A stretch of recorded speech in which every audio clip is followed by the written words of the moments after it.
here, who's going to help us out with Crash Team Racing. How you doing today? Yeah, doing great. Yeah, just excited to get into this, really. I don't know how long this is going to take, I guess, because this game is just jam-packed full of tech. So we'll see, but I think the plan is going to be that I'll just show off basic tech, and then we'll just go track by track and we'll see. But yeah, looking forward to it. What would you tell people who are watching, because they're participating in speed seasons or they're watching this later wanting to pick up this game, what would you tell them what to expect when they're learning this game? What to expect? So you're going to be seeing a lot of skips, a lot, but also you're going to be seeing just fundamental racing stuff, I guess, in terms of cornering, keeping your speed up by not hitting walls, that kind of thing, but also throwing that into unintended skips as well. So a bit of the mix of fundamental driving as well as crazy wacky nonsense that we love in speedrunning. So but that's what I'd say personally. Also, a quick apology, I had my microphone delay set wrong. Sorry if I cut off Hypnoshark there. That didn't happen in Discord. That's my fault. But good. You think there's anything that's important to cover before you get into tech, or do you just want to get going? I think it's worth mentioning that before we get going, if I just go onto the track list here, okay, that there are 2 tracks that aren't going to be seen in this category. However, one of them is going to be in the main category, but again, you won't see it, and that's Oxide Station. You won't see this done in today, but just know that is important to learn if you want to proceed with learning this game more after the 2 weeks and after the race will happen in 2 weeks. But besides that, I guess I'll talk about character choices and game versions before we actually get into playing the game. So these are the 8 characters. Each character has their own set of stats. Coco and N.Gin are the characters I would recommend if you're just starting out with the game, because if I quickly this would be quite good to show off. If I go to adventure mode, we're not going to be going into adventure mode, by the way, but if I just go in here, you can see the character stats. Crash is, basic, your normal character, as is Cortex. So those are kind of the basic character. You don't really want to use these characters though. If you want to start with the fastest, the optimal character, I guess, then play as either Tiny or Dingo. They have the same stats. However, this is hard, and you're going to have to do a lot of practice, basically. The characters I would recommend are Coco, because very good acceleration, and the turn, as you can see, is a lot better than Tiny's, which means you can kind of mess up and still be okay, because your turn can bail you out.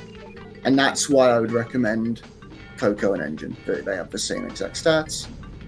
And then I love these 2 characters, but they're the worst and should never be played ever, sadly. So let's just ignore that. we won't talk about that. Yeah, it's interesting because I haven't seen CTR in a while, but a few years ago, most of the runners were still using Coco and N.Gin. Yeah, correct.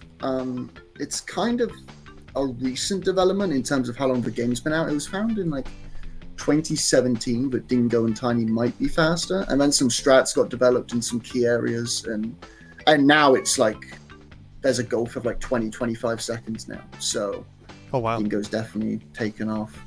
The last thing I will say before getting into it, well, the last 2 things, is if you're on the European or Japanese versions of the game, there is a cheat character called Penta Penguin who has maxed out stats, and that is allowed. So look up the cheat code and use Penta Penguin if you're not on the American version. Sadly, on the American version, Penta Penguin has the exact same stats as Polar and Purra, who are the worst characters in the game. So, yeah, for this showcase, I'll be using Dingo personally. And but yeah. Yeah, I know for the race in 2 weeks they're saying American or Japanese, just because they don't want to have to deal with PAL conversion for the race. That's fair. I should mention then, if you don't have the game or are based in Europe and only have like access to the PAL version, there is like, I guess, yeah, there are disc leaderboards and there are emulator leaderboards. So you can just use an emulator. Every emulator except EPSXE is allowed. EPSXE is not allowed because it's very bad. It focuses on smooth play, not accurate play, as far as what I'm aware. Correct, yeah. So that's not allowed at all. But yeah, so if you are based in Europe and don't have access to the American and Japanese versions, you're fine. Like, that's fine. You can just use an emulator. And you can still be competitive because there are emulator-only leaderboards. So it's not like you're going to lose time to being on unofficial hardware. Yep. So that's very cool. Without further ado, I'll go to the first level, I suppose. So first level is Crash Cove. Very basic level. I'll actually just be using this level to show off mechanics, basically. So, the first thing... Nice, Coco. The first thing that was something. The first thing that I'll be showcasing is basically the power of drifting and boosting out of your drifts. If you're familiar with Mario Kart, the concept of a drift is the same, but you see this little meter in the bottom right. When we start a drift with R1, that meter, as you can see, kind of fills up. And what we want to do is when that's at its fullest, we want to hit L1. And you can do this 3 times before you have to restart a new drift to do it again. That is what this whole speedrun is based on, basically. And so by doing this, we're able to build up what we term as reserves. And what reserves are is basically, it's quite difficult to explain, but the way I always describe it is, if you're boosting, every time you boost, you gain reserves, and every frame that you're not boosting, you're losing them. And it's a big tug of war to see if you can maintain the speed that you have. So basically, the more times you boost, the longer you will keep the speed that you currently have. And that's kind of the idea. And then you combine this with these turbo pads that are on the floor here. And if you drift off them, you can maintain the speed. And as you can see, we are going fast, and I'm running into oncoming traffic. That was a bad idea. But yeah, that's kind of the idea. And as you can see, I can just keep this forever. So just sort of like, imagine there's a second meter you can't see on the screen, and every time you boost, it just adds a little bit to that meter? Absolutely. That's literally what it is. Yeah. Absolutely. Yeah. That's literally the perfect definition. So you combine this with intended like stuff in the game, such as, if I get to it, Wumpa Fruit. Now, Wumpa Fruit is acquired by getting these crates here. Nice, tiny, very good. And if you get them, obviously your Wumpa goes up, and every Wumpa that you get increases your car speed by 0.2% ish. It's around 0.2. I think technically it's like 0.18 or something, but doesn't matter. And actually getting to 10 only makes your items better. Getting to 10 for some reason doesn't actually increase your speed. 9 does the same as 10, so you're fine. Just get to 9 and everyone's happy. And I guess the final thing I will show off, well, the final 2 things, I suppose, but I'll have to go into a different track to show some other stuff, is simply double jumping, where you hit R1 and then hit R1 again, and you can get this kind of effect. And that makes shortcuts like this one and other stuff like very doable. So, for what's the example, timing like on that? So, okay, this actually leads into me talking about this game's buffer system, which is why this game is amazing, because I can literally just mash R1 here. And I can get a jump. That was awful because I had no speed, but that would have made it if I had speed. There's still a higher jump, yeah. Yeah. So I can literally just mash R1 here, and I just make it. Because this game buffers inputs, which is going to be very useful in a lot of places. So yeah, okay, let me go into a different track to show off more stuff. But yeah, but honestly, just with that information alone, the idea of keeping reserves by boosting and not hitting walls, just with that knowledge alone, you're going to be fine. Like, that's okay. Yeah, there are only really, I would say, 2 more techs I want to show off. The first one I'll show off in this level. This looks like an advanced tech, but it is actually the easiest thing in the world. So what we're going to want to do is use the concept of reserves. Coco just keeps on doing that, and I have no idea why. We're just going to want to boost a lot. It doesn't really matter how much, just make sure your reserves are pretty high by just boosting. And then there are certain turbo pads in this game, this one being one of them right in front of me, where if I don't jump off it, I can literally just drive off it, and my reserves get stored into speed. I don't know why these turbo pads are like this, but they are, and it's great, because what it allows us to do is go really fast. Now, compared to the AI, as you can see, I just catch up on them a lot, and I'm here. And if that wasn't obvious, then this next section will be, because again, I'm just going to boost a bunch. I'm going to miss out Tiny because no one likes him. And then I'm going to get to that same exact turbo pad. And this will become very obvious. I'm not going to jump off it. And as you can see, we just fly. It's very important that once you're in this state, you don't boost. Because the moment you boost, and I'll show that off, the moment you boost, it instantly ends. As you can see, I've kind of lost all speed. And yeah, that's kind of it. But there are only 2 tracks in the game, or there are only 2 tracks in this run, technically 3, that have this. And I'll get on to the reason why that third one is like that later. But yeah, very easy tech, but saves a lot of time in the places where it's useful.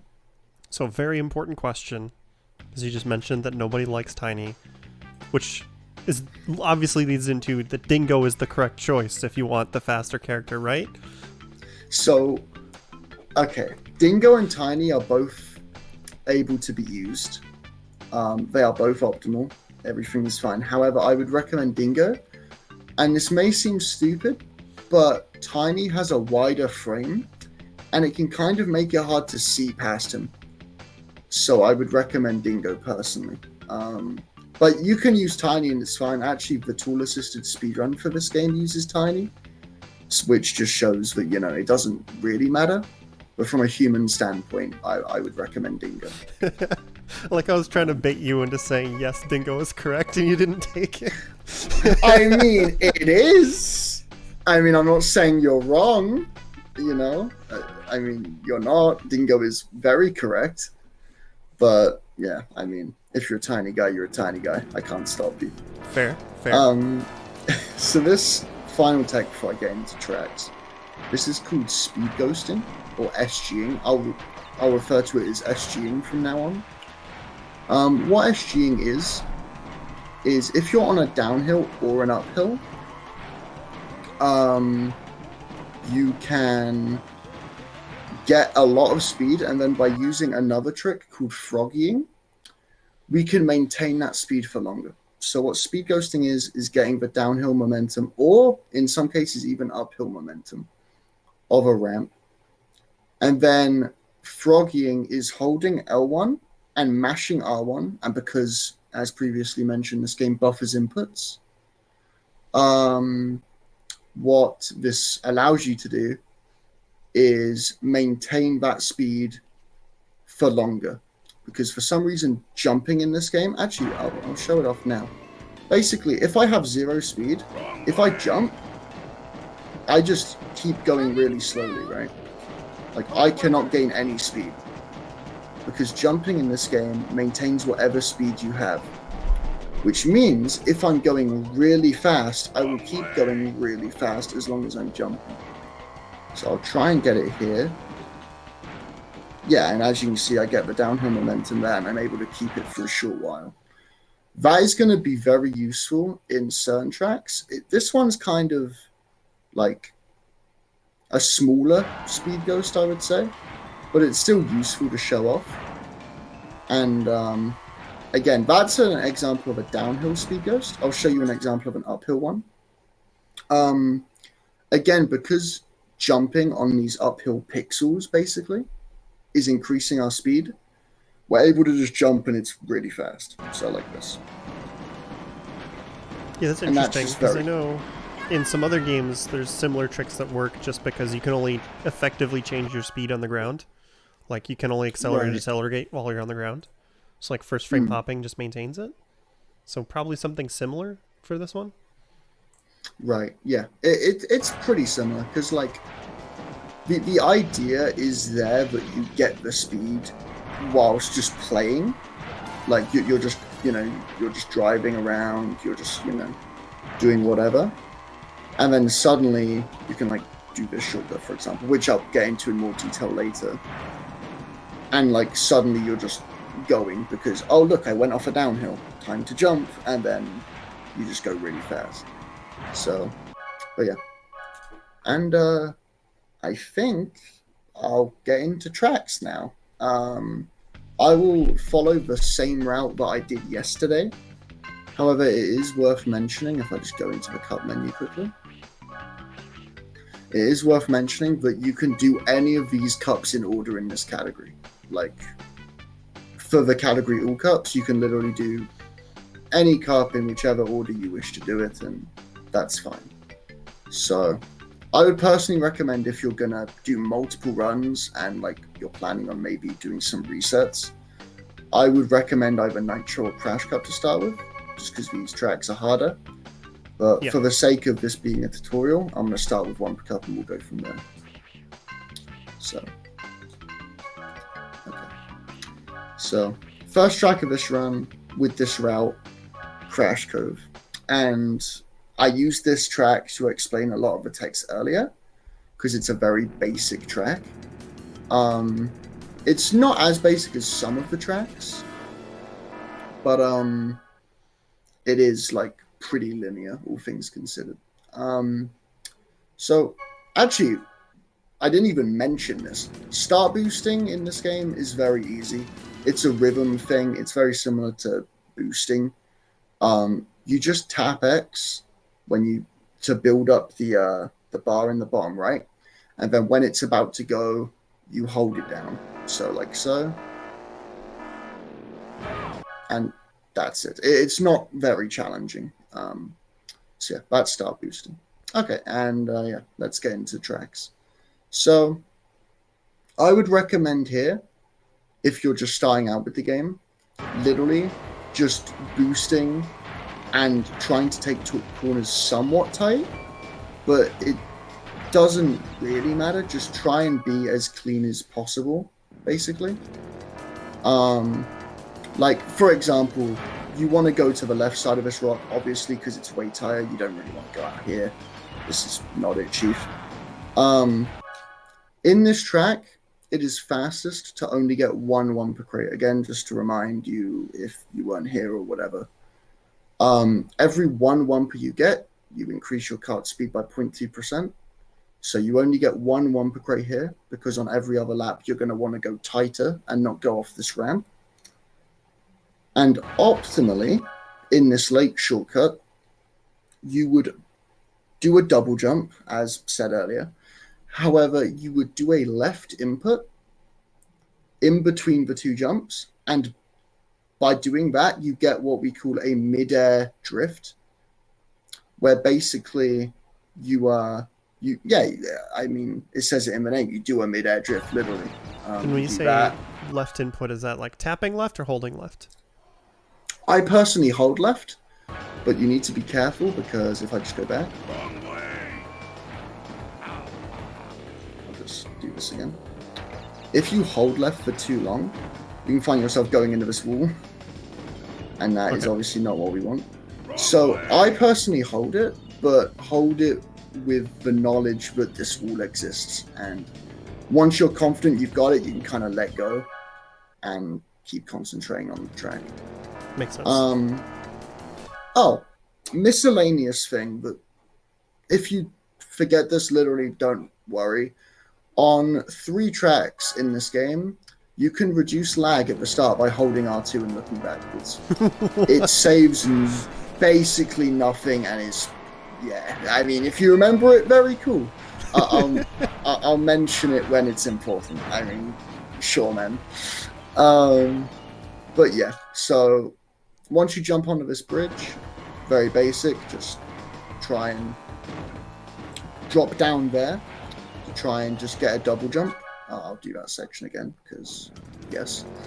And then from there, it's literally just rinse, repeat, except for you're going to get the turbo pads at the end of the level, which are going to increase your speed. So you'll just be doing it all but a little bit faster. So again, just to show this off, just be on the bridge, all good. Drop down here, and then just, play it by ear. You can go really wide like this if you want to be safe and just keep your speed. Like, this is actually how I'd recommend playing when you're first starting out. Literally just, go really wide. Don't, worry about going, incredibly tight and optimizing turns. Literally just, go in the middle of the bridge if you're scared of falling off. Doesn't matter. It seems like go wide here. Seems like if you're learning, just keeping the boost chain going is probably the most important thing at first, right? Absolutely. Because this is, the whole concept behind this. And if you do hit a wall, then it's you can still keep going. It's just not going to be as fast, Yep.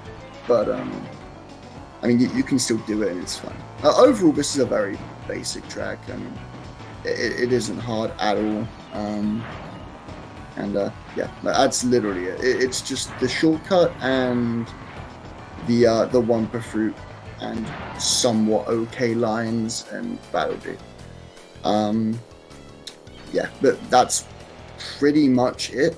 The only other thing I could maybe point out is on the bridge section, and this will be very useful in a lot of different places. And this is actually another reason why Pura and Polar are not very good in this game, because their turn stat is too good. For example, if I start a drift here and I'm drifting left, I want to hold right as soon as the drift begins. If I start a drift left and keep on holding left, and then I just dive bomb into the ocean, and it's not very good. But if I drift left and hold right, I can basically drift in a straight line. Because again, if I start drift right, for example, I can kind of drift in a straight line, like this. I'm pretty much going straight, right? Yep. Whereas, if I start drift left and keep holding left, it's like this. And then suddenly I'm in a wall, and it's very hard to save it, basically.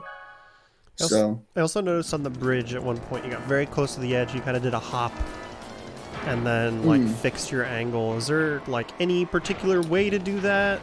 Any best? So to cancel out a drift, literally just stop holding R1. Mm-hmm. And this game has it like that. This game has a thing where the jump button is also the drift button, because you jump into your drifts in this game. Yep. So what you can do is let go of R1 to cancel out your drift. And then because you're still holding right, so for example there, I was drifting left, but I was holding right, as discussed earlier. And then because I'm still holding right, when I cancel out my drift and jump to the right, I'm able to save it. And that's kind of how you go tight in this game. But again, if you're just starting out, just go wide. Just play it safe. keep your reserves up by boosting a lot, and everything's fine. Also, I want to be really cool here and snipe this Wumpa box with a bomb. Okay, I missed. That would have been very funny though. That would have been amazing. But yeah, so that's Crash Cove. It's really not that hard of a level. Again, if you're just starting out, just keep your reserves. Just play the game, and don't do anything too stupid, too risky, like going tight on the bridge section.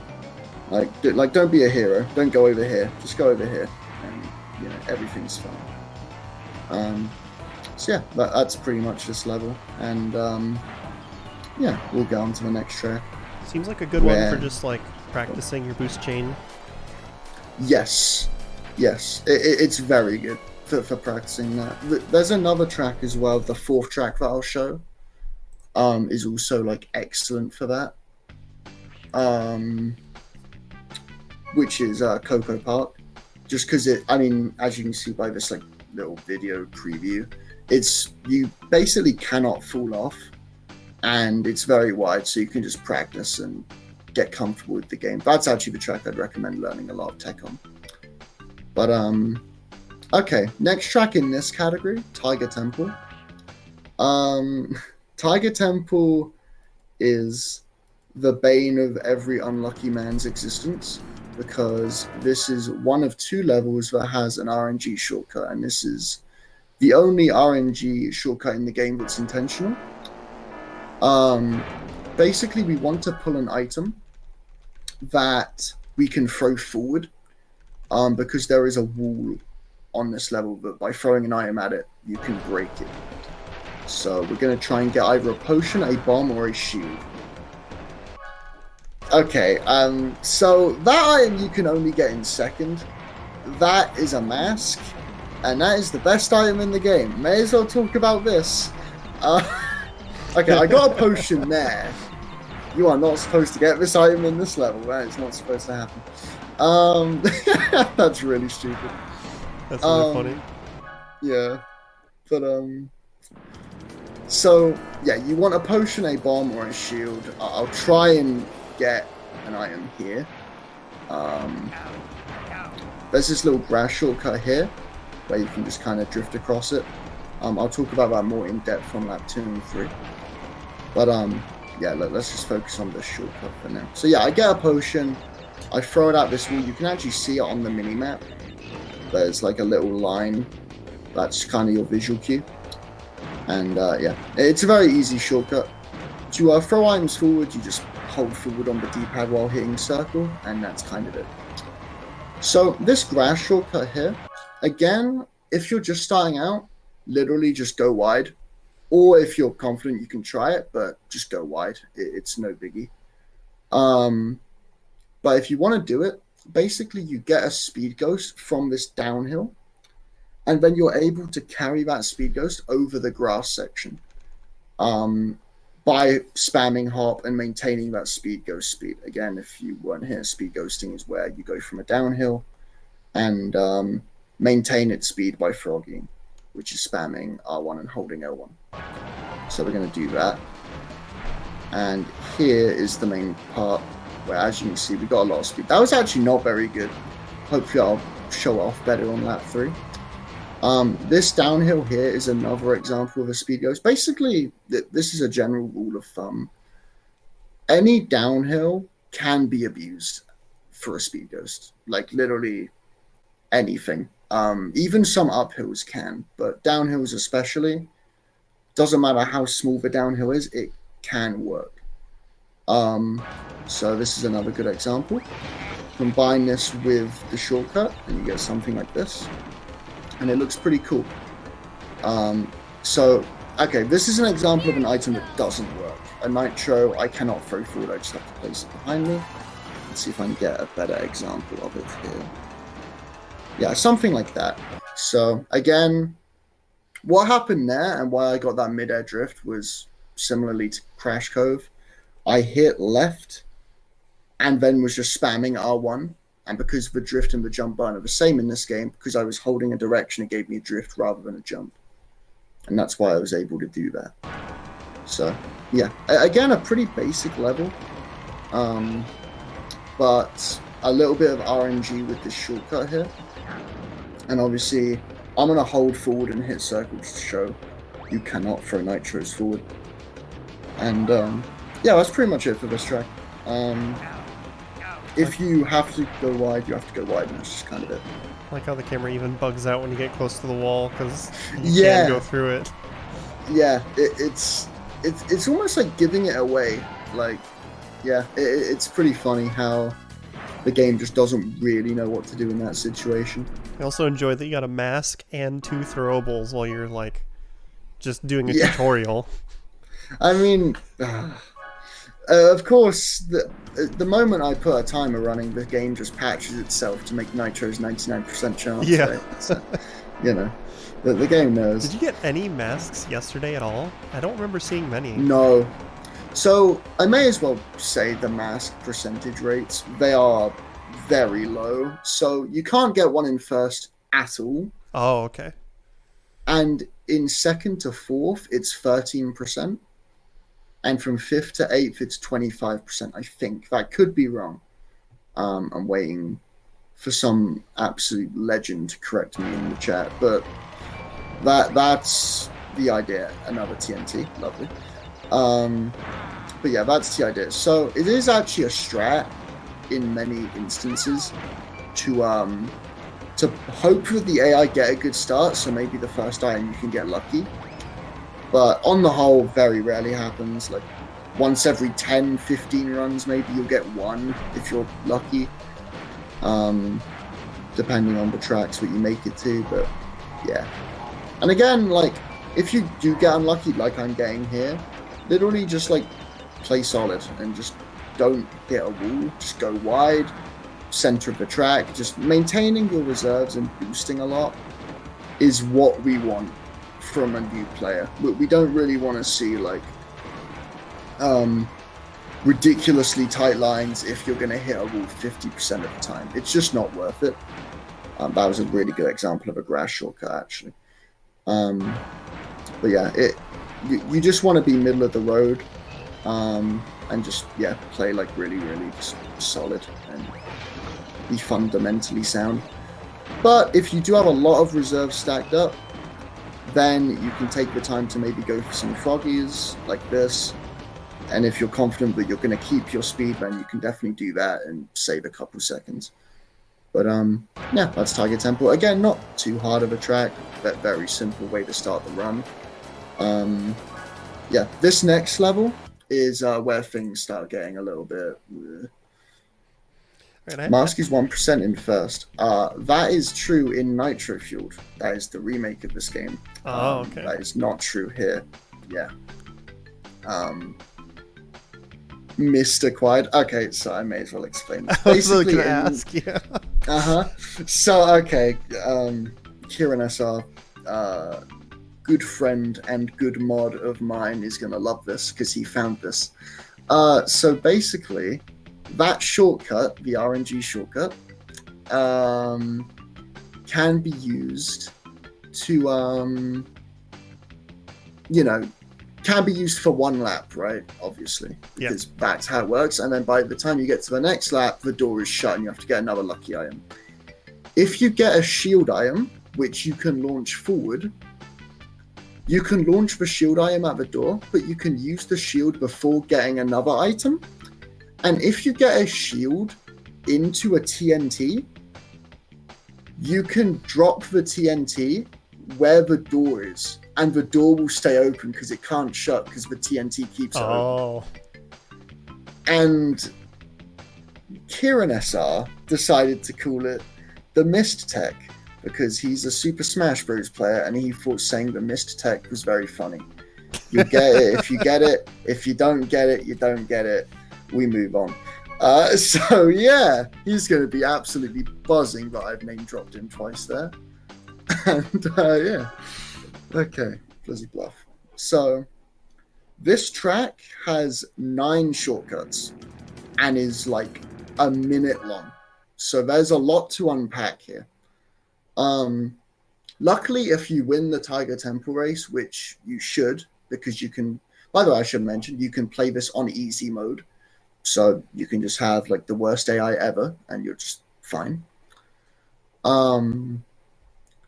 Because you start in first, you don't have to deal with the AI being on the left here because you're the furthest to the left, which means you can do this shortcut instantly by just getting the star boost and frogging. And you just can do this. Very easy. And this is the first shortcut. And this is 2 of the 3 that are intentional. And one of them is most certainly not intentional.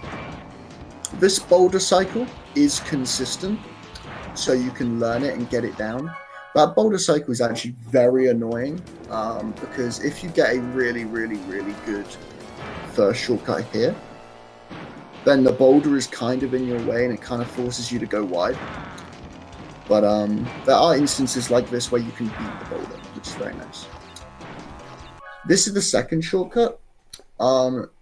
If you're failing this, don't worry. You can literally just go over here and you lose like 2 seconds per lap. It's really not the worst thing in the world. But basically here we're going to jump over the lake. And this is, yeah, as I say, going to say like 2.5 seconds. Very useful to get this turbo pad so you have more speed when you reach it. And then simply just jump at the apex, and that is it.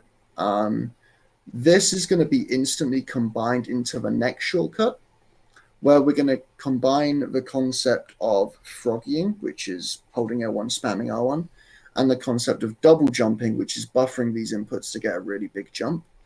This shortcut is hard. I wouldn't be surprised if I fail it. It happens. Basically, we're going to do the first jump to put ourselves near the rail, and the second jump to jump over it. So here we go. Let's see if I get it. Like that. And that's like a perfect example of it, basically. The reason why it's important to do the first jump is because nice. Why is it always Coco today? That's crazy. The reason why it's important to do this first jump is because if you don't, let me keep that fire from this. If you don't, for whatever reason, you'll just go really slow through the snow and then you won't have the speed to make it. Okay, that was not what I was expecting at all. But, yeah, so, okay, that was. Even though you made it, it's more difficult if you don't do the first jump. Yeah, that was not supposed to happen.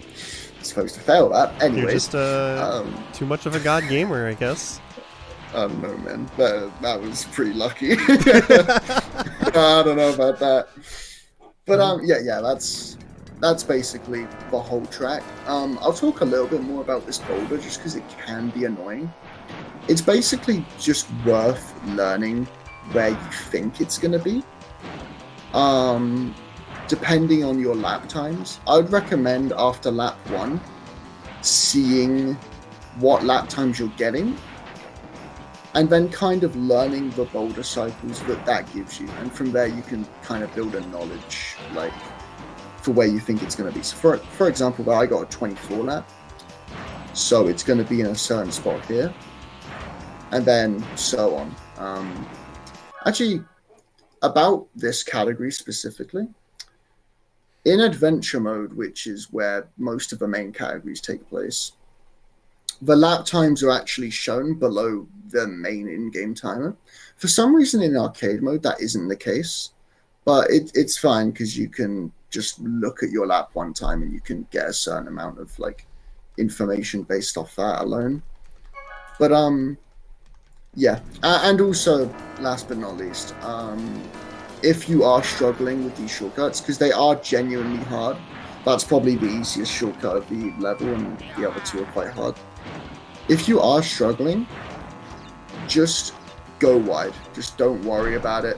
Again, just keeping your speed here is fine. And failing that shortcut, the rail one, is pretty, bad and will lose you quite a lot. So a good example of this not losing much time is the fact that earlier I mentioned that I got a 24-second lap. Here, I didn't do any shortcuts except the first one, which is very easy, and I got a 29. So you only lost like 4.5 seconds. So don't beat yourself up if you're not doing it, because yeah, it's not the end of the world. But yeah, I'll finish this off just to hopefully show what a good lap 2 and 3 will look like. And then, yeah, we'll get on to Coco Park, which is a very, very basic track and a great way to learn stuff. So, yeah. Also assuming that going for the jumps and not making them more, hitting the walls because you're trying to turn too tight would put you behind in 29-second pretty significantly. Oh, yeah. Yeah. Just like, it's a constant theme of this game, basically. But if you know you can do something, you should do it. And if you cannot do something but feel like, oh, this run sucks, why not go for it? The game's gonna punish you for that. Do not go for it. Just play, you know. Yeah, turn a blind eye to the plus 30-second splits and just play, you know. But yeah, so that's Blizzard Bluff. A lot of shortcuts in that level. But again, don't have to go for them if you don't feel confident in them. But with them, sorry, in 2 weeks' time. And Coco Park. This level is so simple. There isn't really too much to like deep dive into here. There's no like cycles with a boulder or anything like that. Nice star boost. It's literally just a couple of speed ghosts from downhills and a couple of froggies. This being one of them. What you want to do, my visual cue for this is getting to the yellow part and then just frogging, and being on a similar line to where I am here should yield somewhat success. Worth mentioning also that you hit a turbo pad at the end of this lap, making the shortcut easier on lap 2 and 3. So if you want, to be honest, I'll show you this actually. If you want, on lap 1, you don't have to go for this. If you just want to play it safe. And you can just go wide, get this one per crate here, and then just do this. And this still saves time. Cutting over that little patch of grass is still nice. You build up a lot of reserves here. Like a lot. You can just drift through this, doesn't matter. This is more time save, you know. It's not optimal, but it will do. And then you have all this speed from the turbo pads and all these reserves built up, so you can risk-free go for this and not worry about losing your speed at the end of it. And I would go for something like that. That wasn't too optimal, but that wasn't bad. Here, as previously mentioned, on certain uphills and every downhill, but on certain uphills, frogging by holding L1 and mashing L1 is what you want to do. And this is the perfect example of this. So I'm just going to jump up this hill. And this is just saving, believe it or not, like half a second per lap. It doesn't look like it does much at all, but it does quite a bit. And yeah, it's very nice. And yeah, once again, on any downhill, you can get a speed ghost and try and frog it out to keep that speed. And that's basically it for this track, honestly. There isn't too much besides these speed ghosts here. And this speed ghost here. And then this speed ghost here. And that's literally like it. And I actually got all 3 of them there, so that was actually a very good example of a good lap. Again though, if you want to just play it safe, you can just do this grass shortcut here, like this. This is perfectly fine. And then instead of frogging down here, you can just drift through this to keep your reserves high. And then you can go for this SG because there's no risk in this. And SG is Speed Ghost? Speed Ghost, correct, yeah. Yeah, absolutely. And yeah, that's literally it for Coco Park. There is not much else to say, really. Yeah, actually, one more thing. Very niche. But if for whatever reason, just because it's your first run or whatever, you didn't win or like you got like sick for something, doesn't matter by the way, because this category just requires you to finish the races, doesn't require you to win. What you can do is if you're starting behind the AI, let's say I mess up a start boost, you can actually, because these iron boxes are so near the start, you can do what I accidentally did earlier and try and get a mask. And that is a great help because masks do not care about off-road. So you can do all these shortcuts risk-free and very fast if you happen to be in that situation. But yeah, besides that, that's pretty much it for Coco Park. Yeah, but very basic level. So someone in chat's asking about Speed Ghost. We covered that at the start of the show. Probably not worth going in depth about it again. But it's just a technique for preserving your increased speed throughout a section of the track. Yeah, so basically it's most commonly found out of a downhill. So you get the downhill momentum off something. Actually, perfect example coming up here in Rouge Tubes. You can see just on this track preview the amount of downhills there are. This one coming up being the main one. You carry this for like a long time. But yeah, it's most commonly found on downhills, sometimes on uphills, and you manage to maintain that speed for as long as you can. I see Bucci saying home because he's always resetting and always ends up back here, so he calls it his home. Very good. So this is Rouge Tubes. As I just said, a lot of opportunities to speed ghost. This is one of them, literally 2 seconds into the level. We're just going to hold L1, mash R1, and yeah, we're just going to go. Those get a lot faster on lap 2 and 3 once you touch this turbo pad. That's actually probably the like weakest example of a speed ghost in this level. This is where it gets strong. I would recommend, actually, if this is your first run or whatever, or you're just not comfortable with the game yet, I would highly recommend drifting everywhere, building up your reserves, just middle of the track, just doesn't matter, so that you can do this, because this is so fast if you do it, like, even remotely okay. Hold L1, mash R1. Once you reach the shadow that's on the floor, you'll see what I mean by that in a second. And yeah, just fly. I reach the shadow, I start mashing, and it speaks for itself. You just go. Yeah, and you reach here. You can go wide of this mushroom, but this off-road shortcut is very easy. Just don't jump in the off-road, because you will instantly slow down and lose your speed ghost. Like that, I kind of slowed down, you saw. But basically, I'll try and show off what a good lap looks like now. Or what a good like lap 1 and maybe 2 look like. But this whole track is just based around the speed ghost, and yeah, it's absolutely insane and a very big reset point, because you can just lose like 3 seconds if your PB gets an insane speed ghost and you don't.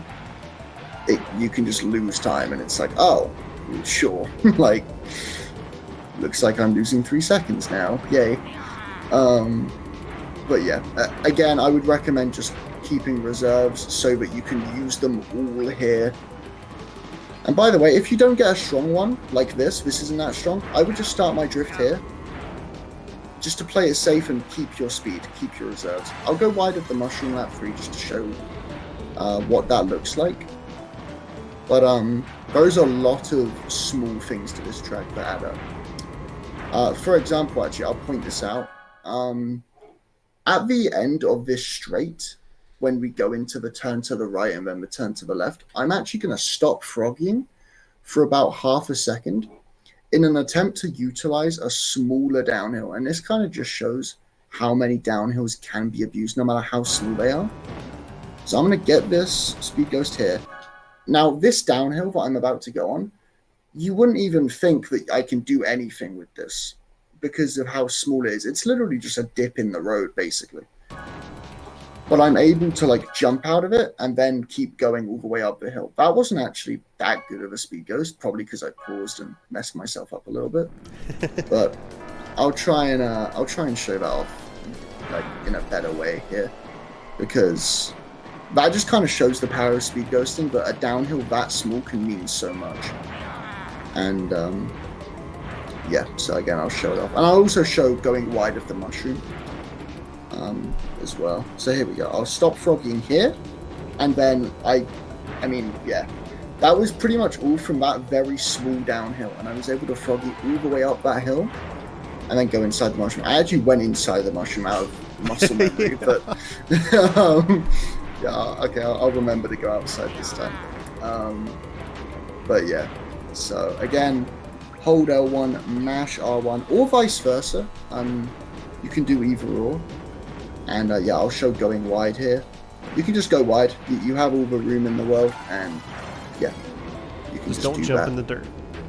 Just do not jump in the dirt, and I'll show you why. Actually, it's a good thing to show off. If you do jump in the dirt, basically the game will recognize quicker that you're on off-road, and it will slow you down. Very simple reasoning. But do you do the same thing from the Cove to like instantly drift in the dirt, where you like hit left like that, so between the jump, or because you're like landing and going into a drift immediately? Like, how do you set that up? Yeah, so fun fact actually, with this, you don't ever let go of R1 because you've mashed R1 so many times down that back straight. You can just hold it, and it's buffered the drift for you because you've mashed it so many times. So you can just hold it. You don't need to time anything. You literally just hold it. And yeah, that's why you don't keep mashing, because if you kept mashing, you would get another jump, and you would jump in the off-road, and that would be bad. Yeah, that makes sense. So yeah, you literally just hold it, and everything's good. Okay, so next track, Dingo Canyon. This track is kind of similar in the way that there is a big downhill that you'll see on this video preview right there. That's quite a big downhill that we'll utilize to go through this lake section faster. With a bit of luck, hopefully I can get like a really good speed ghost, because this level can just randomly give you the most insane stuff for literally no reason. Yeah, well, I'll try and show that off.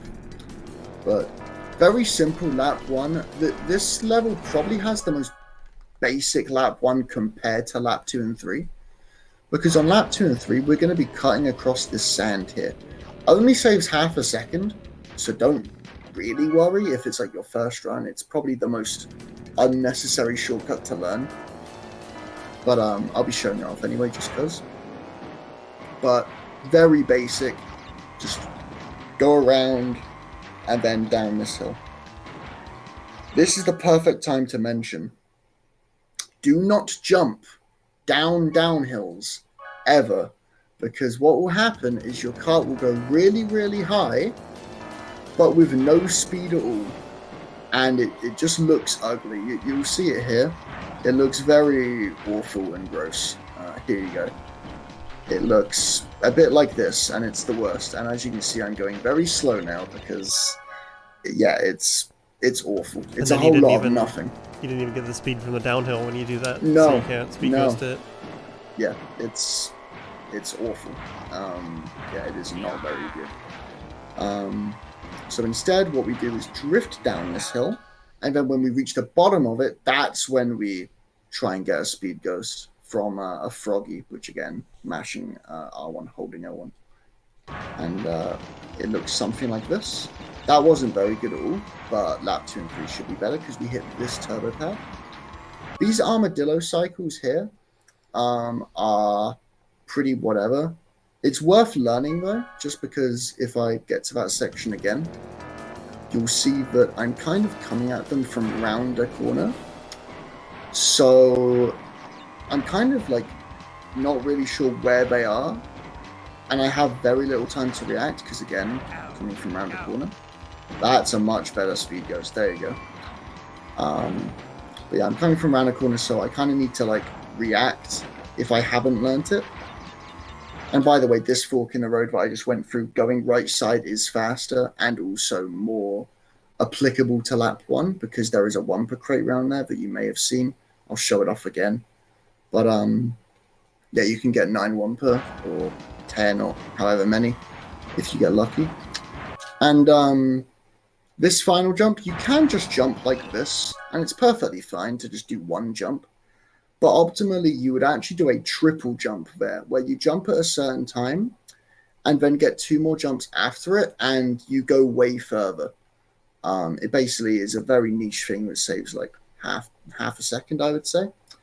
Which is funny, because it saves about as much as this shortcut here, which you wouldn't think.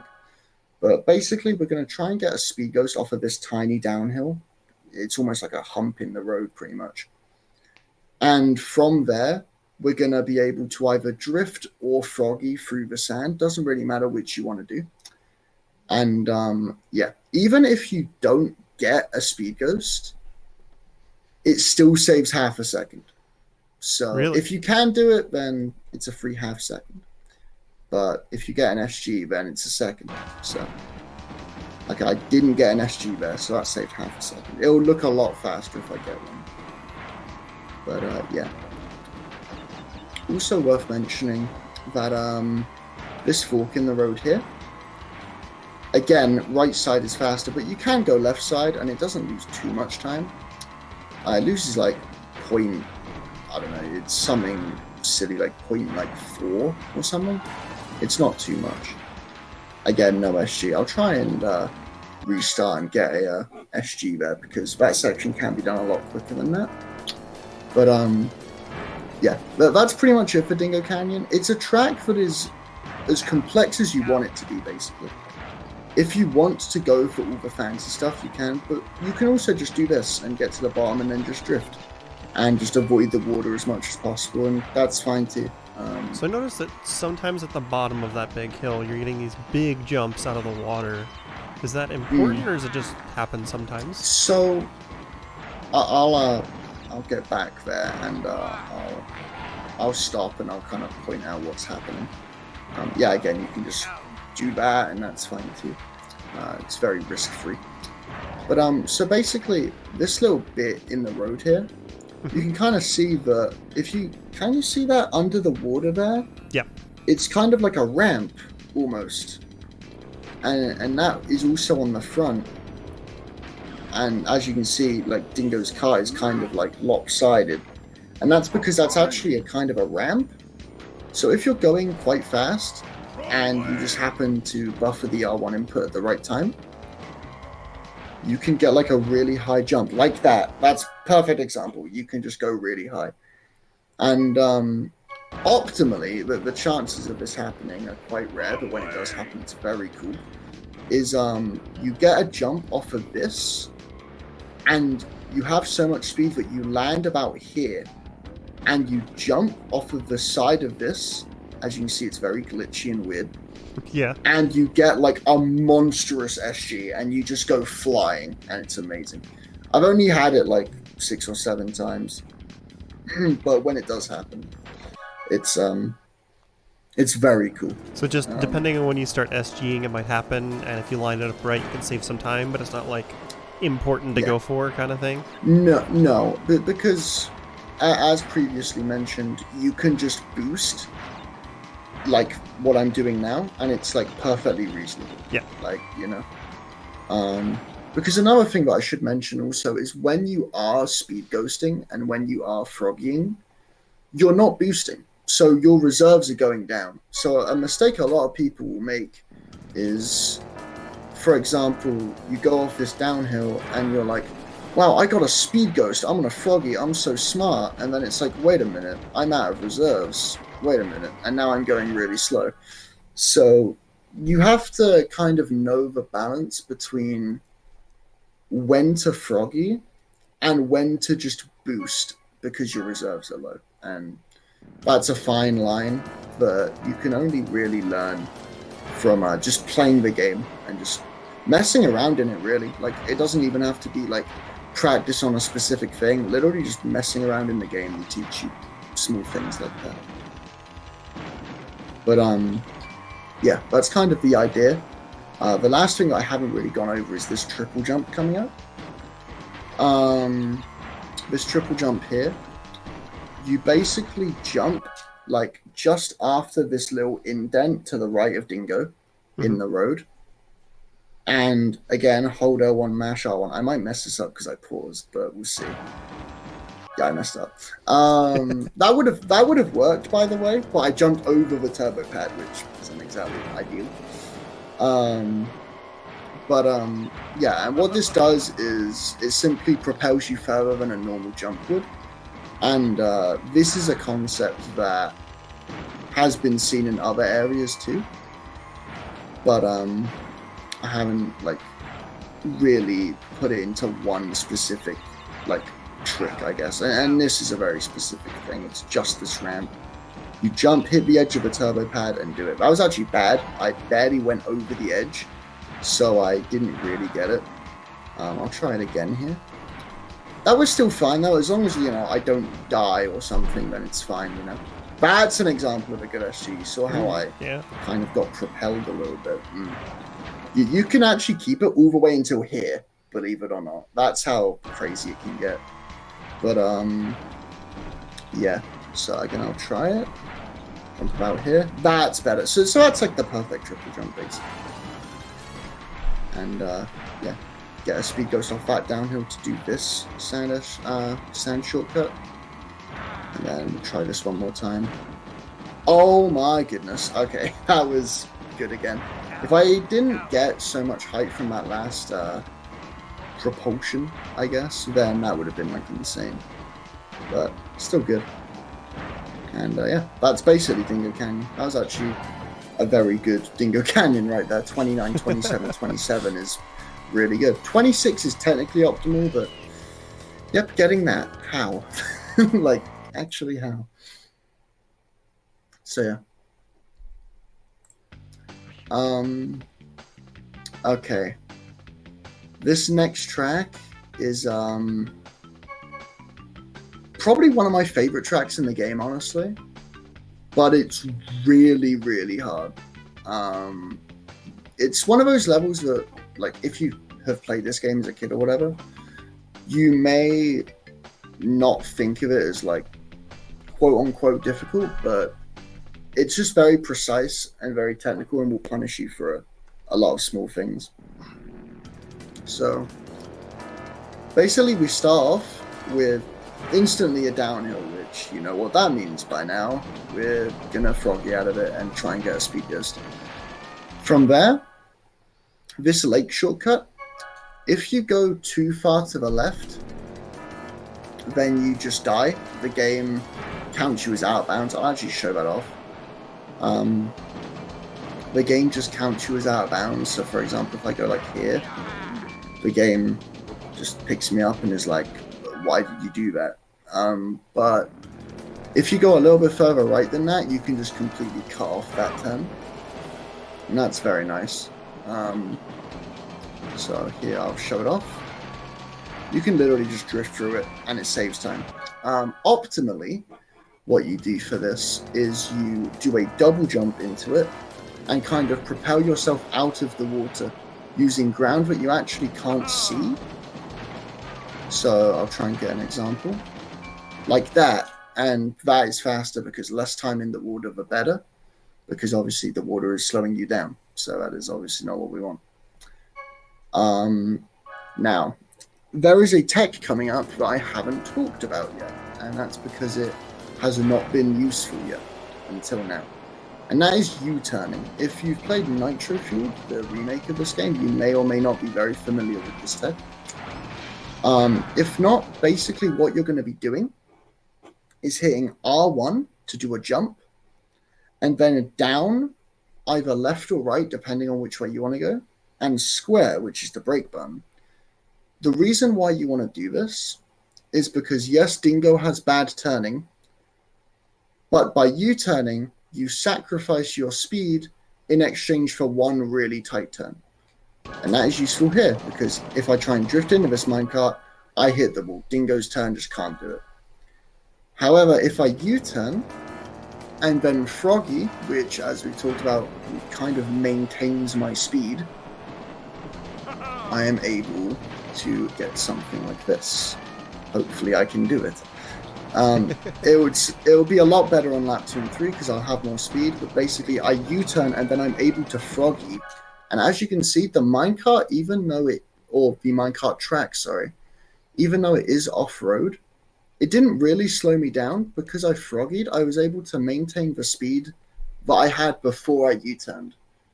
And that's kind of a power that I think the game developers may have not seen. The fact that jumping and using jumping to maintain your speed is just so powerful. And yeah, combine that with U-turning and yeah, you have the minecart shortcut. This is an intended shortcut, but is very easy. However, there is a nasty, nasty, nasty thing that can happen to you if you are not careful. If you jump over this finish line, the game can sometimes not count your lap.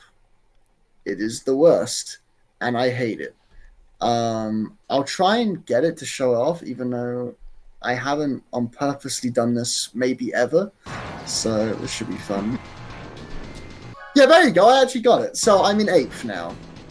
Good. Why? Because the game hates me. That's why. So, yeah. And believe it or not, if you try and go backwards and are like, haha, now it'll count my lap. No. Now you're just in last, a lap behind easy mode AI, and it's very sad. But, yeah, basically my recommendation is that you don't drift. Oh, you don't jump, sorry, at all. You just drift over that section, because just don't risk it. You're playing with fire, and it's not what you want.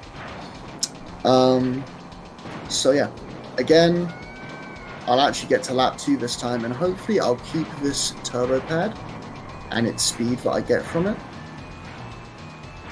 with the idea of using this speed when I get to the minecart shortcut and U-turning. There is an advanced strat here that I'll go over.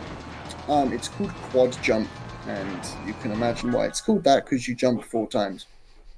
Ideally, in this minecart section, we do 3 jumps, and then the 4th jump puts us on a little ridge in the minecart track, and we use that ridge to do a jumping U-turn, but we've buffered by mashing R1 with the froggy, and we're able to U-turn back onto the main track. So I'll try and show that off. It is pretty hard though, so let's see if I get it. It's funny because you explained the double jump, you explained the triple jump, and I was like sort of smart ass in my head going, is there a quad jump? How far does this go? This is the only example of it, which is why we just call this the quad jump. But yeah, I mean, technically there's as many jumps as you want there to be, because, my god, like Ruse Tubes, for example, the track with the big downhill that we just went over, and you jump like 20 times per lap in that level. So, you know, whatever you want to call that. But yeah, so I am going to just try my best to keep my reserves, and hopefully I can make the quad jump. We'll see. Okay, here we go. Let's see if I got it. There you go. So that's the idea. That was actually very close to failing it. You saw how close I was to falling off there. But that's a pretty advanced strat, which I wouldn't really recommend. But yeah, that's the idea. The closer you can get to the minecart entrance, the better. Because that means that you're like closer to the ending. If you do the U-turn out here, then it's like you have a lot more ground to cover. Whereas if you do it here, then you're a lot closer to your destination, basically. Also, if you're just starting out, then U-turning is still useful. It'll also be useful like a lot later on in the run, but it's also useful here. Because the intended way to doing this with Dingo, you just can't make it because your turn is garbage. As you can see, you just hit every wall imaginable. So what I would do instead is, still using the U-turn technique, I would combine U-turning with this froggying concept of mashing R1 and holding L1. And I would simply just do that to completely bypass everything. So it doesn't really matter what speed you're going, and just U-turn. And it's a lot easier, and yeah, it's just better. Even if you have to sacrifice your speed and reserves to do it, it's just worth it because Dingo's turn just cannot. And that is one reason why at the start of all of this, I recommended playing as Coco and N.Gin if you're just starting out. Because Coco and N.Gin's turn can deal with situations like that a lot easier. So yeah, that is why I would recommend that, basically. So yeah, that's pretty much it for Dragon Mines. Very complicated level. And I didn't even really touch on the minecart cycles, which are consistent. But again, it's worth learning. Similar to Blizzard Bluff, it's worth kind of learning. Similarly to where that boulder was in Blizzard Bluff, it's worth learning the minecart cycles as well, so you can avoid them. But yeah, that's it for Dragon Mines. Very short level, but very complex. And yeah, just don't jump over the finish line. Whatever you do, just do that. Just drift. Yeah. Because it's the worst. So how about we do the next track? That'll take us, I think, halfway through the tracks, yeah, and then we can take a break. That is 8 out of 16 after this track. So yeah, that's lovely. Sounds good to me. So this next track, Sewer Speedway. This is maybe the longest level so far, I believe, but it's a contender for hardest level so far out of the tracks that I've showed you. This level has barrel cycles where basically there are 2 barrels in this level, and you kind of need to learn where they are at most times. But luckily, the first barrel that you'll see can help with your understanding of where the second barrel is. So that's quite good. First of all, I'm gonna exploit the use of double jumps off these ramps. That's very important. You can get a big propulsion like that, go really high, even though I just started the race and didn't have much speed. Again, I did that by holding L1, mashing R1, and I go really, really high. I'm going to do a double jump here as well, like that. I'm going to get this Wumpa Fruit, and now we have an intended shortcut that is actually somewhat difficult. I might mess this up, honestly. It's been a while, which means it's the perfect opportunity to mess it up in front of 1,000 people. But basically, what we're going to do is get a small speed boost off of this downhill.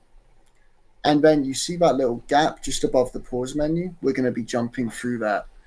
And even though the minimap suggests, hopefully I make it, even though the minimap suggests, oh look, you can go over here and this is a cool area that is very cool and pog, and you can jump off here and it's very cool and you can do a 360 because you're a legend. And, you know, that's fine. But that's actually slow, which is really sad because that area is very cool. But it's faster to just fall off to the right because that area kind of takes you wide, which is not really what we want. I mean, you can go over here if you wish, but it loses like a second. It's much faster to just jump off to the right and continue on the main path. So this barrel cycle here, the first barrel cycle isn't too much of a worry because you have plenty of time to react to it. This second one is awful because it's right around this corner and you're going to be going into a kind of glitchy speed ghost. This speed ghost is unlike any speed ghost we've seen yet, mainly because whilst it is from a downhill, it's not from a conventional, like, just, you know, normal downhill. It's from the side of the half pipe, basically. You see how this track is kind of curved at the edges. We're going to be using that curve to get a speed ghost and hopefully combine 2 back to back to get like an insane amount of speed, hopefully. So yeah, that's the idea. This barrel might be in the way. It nearly was. We're going to stay on this side And as you can see, the track kind of curves down, and that's what we're going to use to get an SG. And then we're going to combine this with another one. Again, don't do this if you're new. Literally, just drive center of the road, keep your reserves. Like, that's still perfectly fine, but this is optimal. So we're going to get this, and then we're going to get this. And that's the hard one. And then you can maintain this all the way until here. And as you can see, I lost reserves. My exhaust has kind of gone white. But I still had so much speed from that SG that I was able to just not really care and just keep jumping anyway, because the speed was just that insane. Was that using the downhill, like coming down the side of the wall to Speed Ghost? Yes, and that's why I said that it's not very conventional. It's very different. So yeah, that's common. Basically, that happened there, and that's a common reset point. That happened there because I went too high on the wall, and the wall kind of pushed me off it, because you'll notice if I go too high up the wall here, it kind of pushes me off like that. And that's what happened there. I went too high up, and it pushed me off, and it pushed me into the middle. That's the fine balance of this Speed Ghost, because if you go too low, you don't really get anything, because you're not really on a downhill. But if you go too high, then you get thrust into the middle of the two paths, and you bonk, and it's sad. But, yeah, so, again, I'll just show, like, what I would recommend you do if you are just starting with the run. I would recommend, honestly, I know it's an intended shortcut, but if you don't feel comfortable with it, you can literally just do this. Like, you can just go this way, take a somewhat tight line, just stay on this upper section. That only loses like 2.5 seconds per lap. It's really not that big of a deal. And then, again, just stay middle of the road and just get a good look at the barrel cycle, avoid it, and stay middle of the road. Go this side because you're on an inside line, and yeah, that's it. That only lost like 5 seconds to what I would usually get optimally, and that was just me. I didn't do any shortcuts or any speed ghosts or anything. So, and it's only 5 seconds per lap, which is nothing really, especially if you're just starting out. So that's what I'd recommend if you're just starting out. This track is very difficult, and again, a main reset point. Especially in the main category, any percent no major glitches. It's definitely a hard level. So, yeah. Again, intended shortcut. Again, you can stay on the path. You don't really want to. Just drop down. Make sure to get the Wumper crates to get 10 Wumper, which is obviously just fast. And then, yeah, stick to the walls. That's an example of the barrel cycle being off. In a run, the barrel cycles will be 100% consistent. The only reason that was off is because I've hit restart like 5 times, and it was okay. So that is completely consistent. It's just I've hit retry a bunch. But if you're like starting the level fresh on load, it'll be the same every time? Yeah, because this category is all cups, and you've just come from Dragon Mines, so you didn't do this track yet, so it'll be the same every time. Okay. And you can do Sewer Speedway, and then instead of hit restart, hit quit or change level, go back into Sewer Speedway, and it'll be consistent still. It's just hitting retry, basically, or restart, that messes up the cycles a little bit. But, so if you're practicing and you want to, like if you're practicing for the race, definitely like fully leave and restart so that the cycles are consistent. Yeah, absolutely. Or you could make a save state if you're on emulator. Yeah. That is an option you have. But that's actually a very good practice tool. So yeah, optimally it'll look something like this. The fact that the barrel is on the right there tells me that this barrel is going to be on the left. Very good. So again, but that's what I mean by it being consistent. You can tell from the first barrel where the second barrel is going to be, which is a good thing because the second barrel you're kind of coming at it from rounded turns, so you can't really see it. It's hard to react to because of it. So, and each runner can learn their own cues for that. Like if you're not taking lines as tightly as Hypno here, not going for all the speed ghosts, but you're like playing consistent, you'll still be able to like predict your own barrel cycles.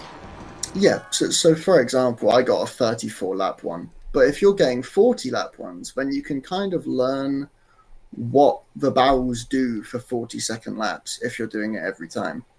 And from there, you can kind of build like a knowledge, like kind of, I guess, database in your brain of like what certain laps give you what and like what you're most comfortable with. So yeah, that's kind of what I would recommend doing. With these levels that have cycles in them, I just recommend playing them like a couple times and just getting a feel for where the boulders or the barrels or the minecarts are. And that's really all you can do. There's no substitute for the hours you put into a game. That goes for speedrunning any game. So, yeah, but especially this, there truly is no substitute. So, yeah, and that's Sewer Speedway. As long as I can get this last SG, will be good. And Crash is in my way, and that was very annoying, nearly. But yeah, low 141 is very Crash nice. And not Coco that time. Yeah, my god. I mean, Coco was in last, so that explains a lot, right? But yeah, and that's Sewer Speedway. And I think you said we were going to a break. Yay or nay? So on Hotfix, when we do these longer showcases, we like to take breaks. Not just for ourselves, but encourage the audience to do the same. Get up, stretch, refill your water, take care of yourselves. We like to encourage some healthy behavior. So we're going to take a few minutes here. While we're on break, you'll see some rotational ads that are advertising for the other shows that we have on Hotfix. So if you're interested in some of the other shows, you can see what times they're on through that. And of course, we would very much appreciate it if you would consider subscribing, as Hotfix is funded in part thanks to your subscriptions and bits. But we'll be back in just a few minutes with the rest of this Crash Team Racing tutorial with Hypnoshark. So thanks everybody for tuning in. We'll be back in just a few minutes.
Mm-hmm.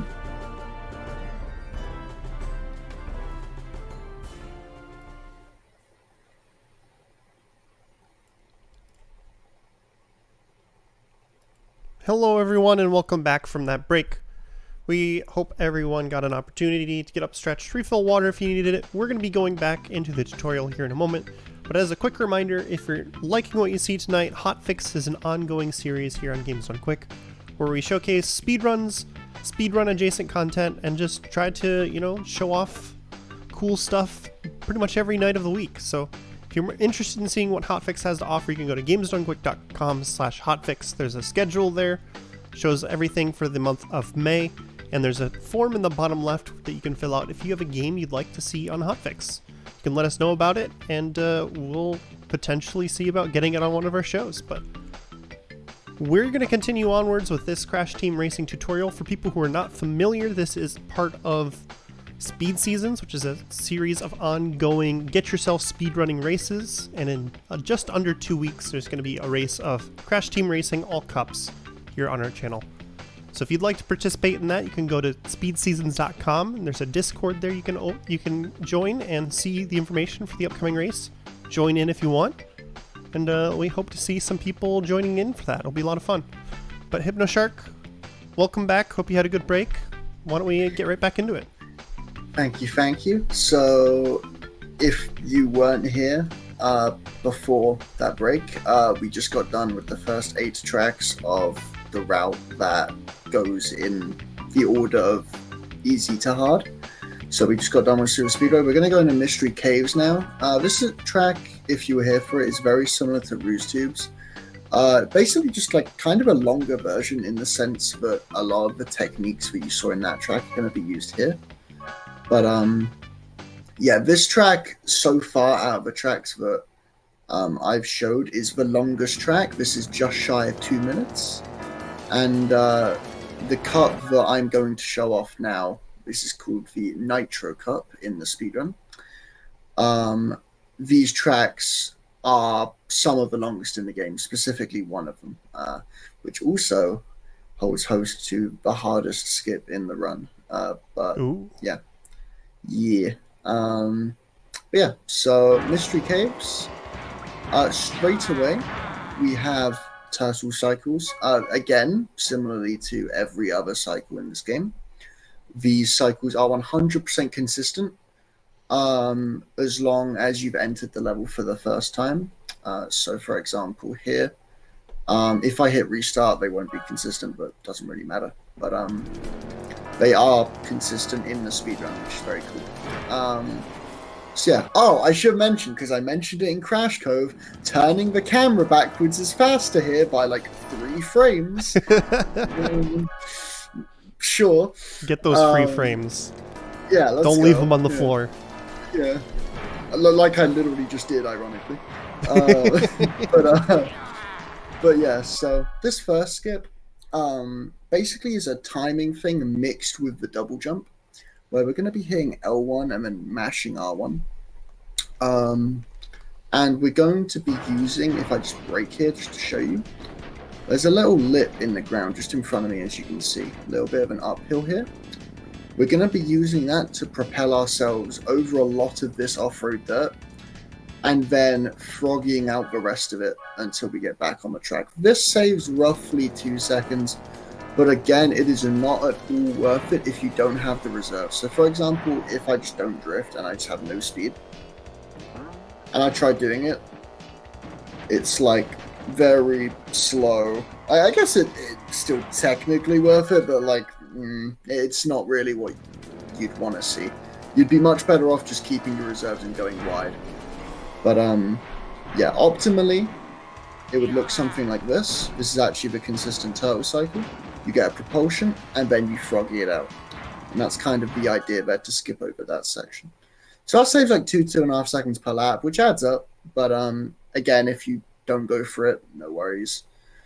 Now, this is what I was saying about how this track is kind of familiar, or similar, to Ruse Tubes, in the sense that there is one big downhill that we are going to exploit for one big SG, but hopefully we can carry for up to 15 seconds. Like ish, it's around there, like 10, 15 seconds.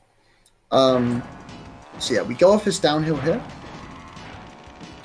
And we're just going to keep holding L1 and mashing R1, picking up this one fruit, and actually getting SGs off of all of these downhills as well.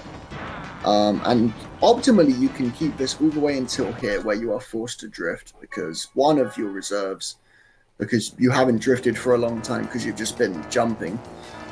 And secondly, because the uphill kind of kills your speed. So you are forced to end the speed ghost there. But optimally, this track can get kind of insane because the speed ghost can just makes or breaks the whole split basically in the speedrun. So again, maintain the downhill speed.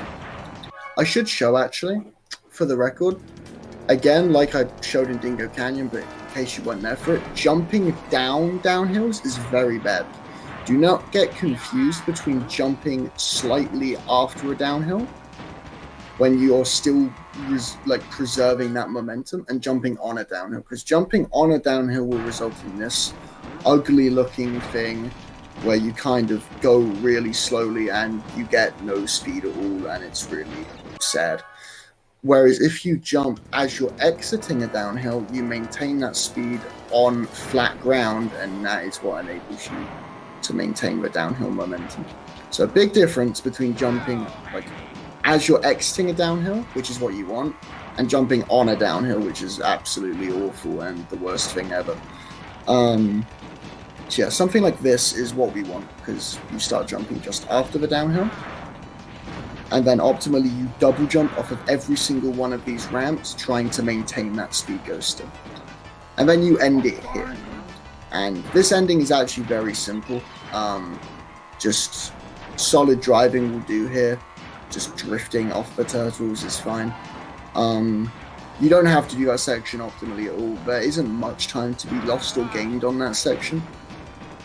Basically the whole track here, even though it isn't basically a 2-minute track, it comes down to that off-road shortcut there and this speed ghost here and how long you can keep it for. And that's kind of the track. You want to get that downhill there, like I just did. And optimally you can froggy up this uphill. And if you're lucky, and I don't think I can explain this really, if you're lucky you can catch some uphill pixels that give you speed. Because as I said earlier, some uphill pixels will kind of act like they're downhill and just give you a load of speed for no reason. That can happen, rarely does, but when it does, it's very cool. I would just recommend drifting up there though, and you just drifting up this section just for safety of keeping your speed and keeping your reserves high. And yeah, that's pretty much it for Mystery Caves. This off-road shortcut, again, pretty important, but if you don't feel comfortable with it, then just do this. Just go wide, and it's fine. It's a turn, so you're going to drift around it. You're keeping your reserves high, you're keeping your speed good. And yeah, everything is fine. And yeah. Luckily, thanks to the turbo pads at the beginning of this level,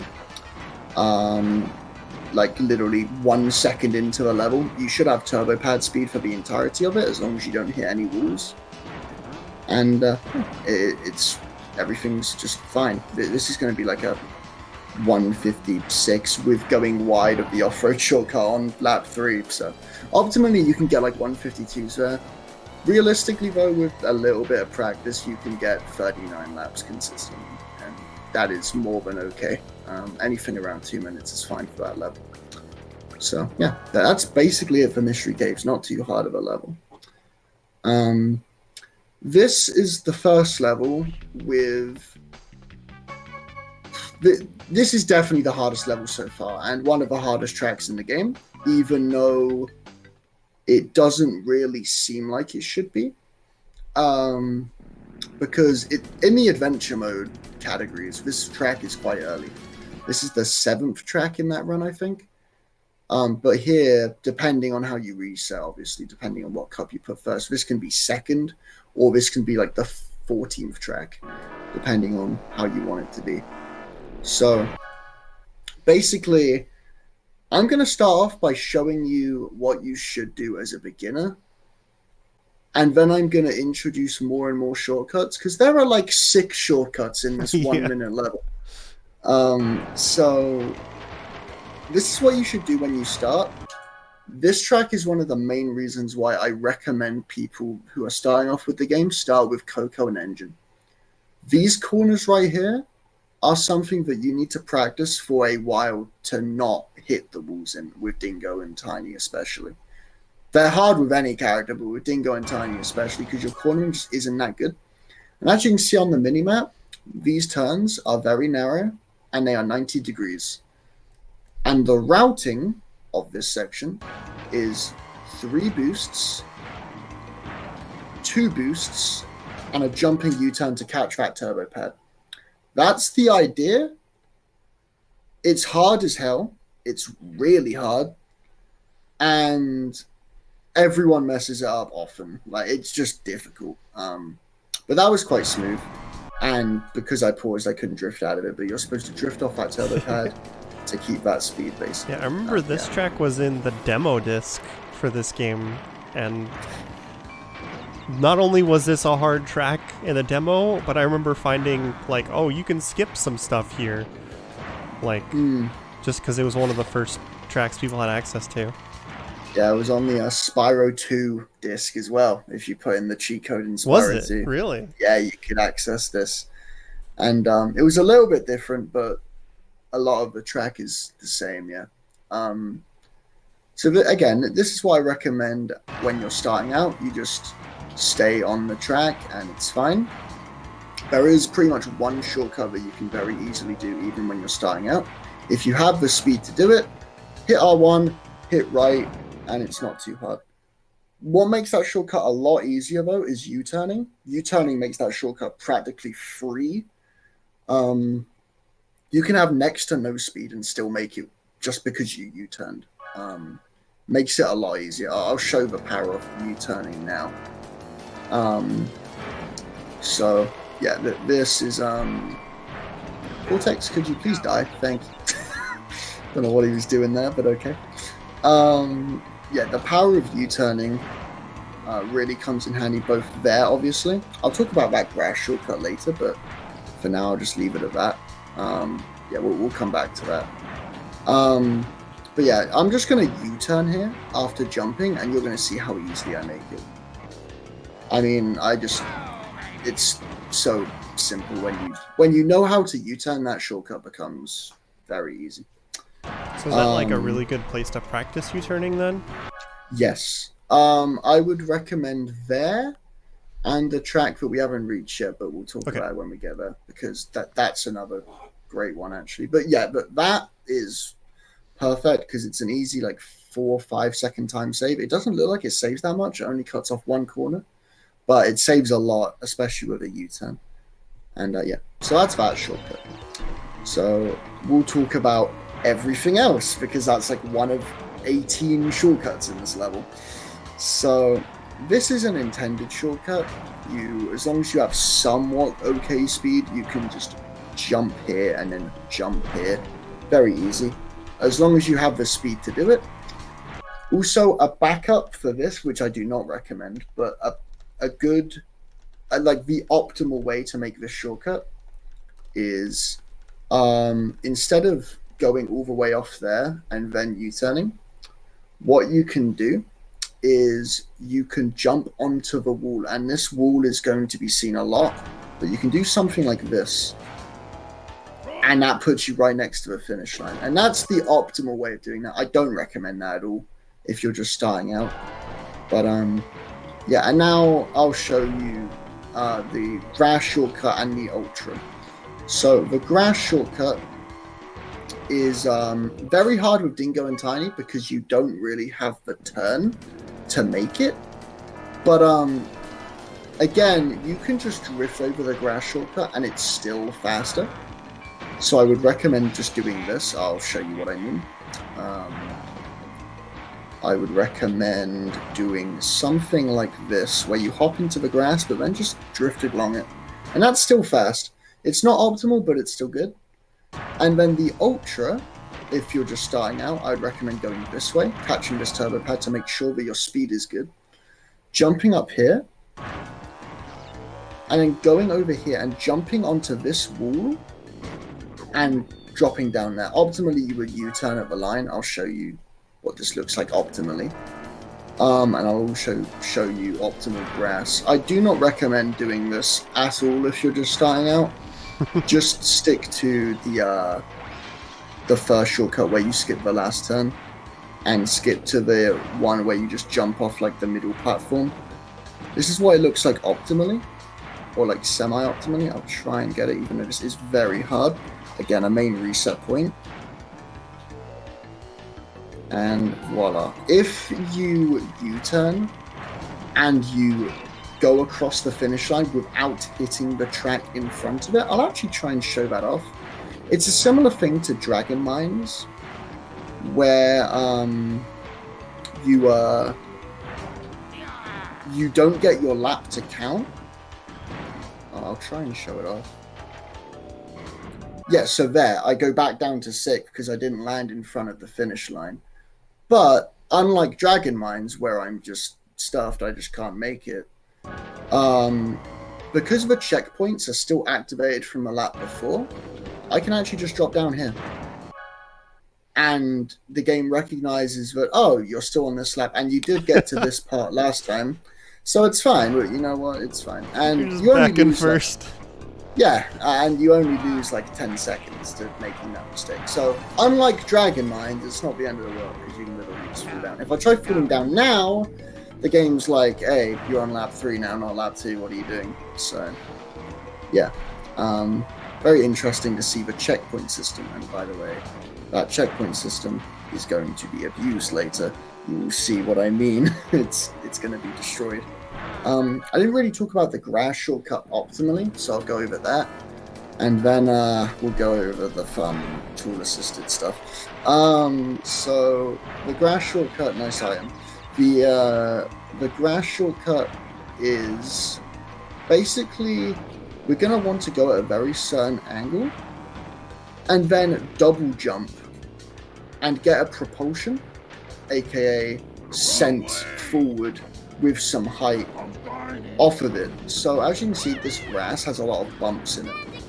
And these bumps are very useful to use your speed, I guess, to propel yourself. And this is where we want to be aiming. We want to hit it like here,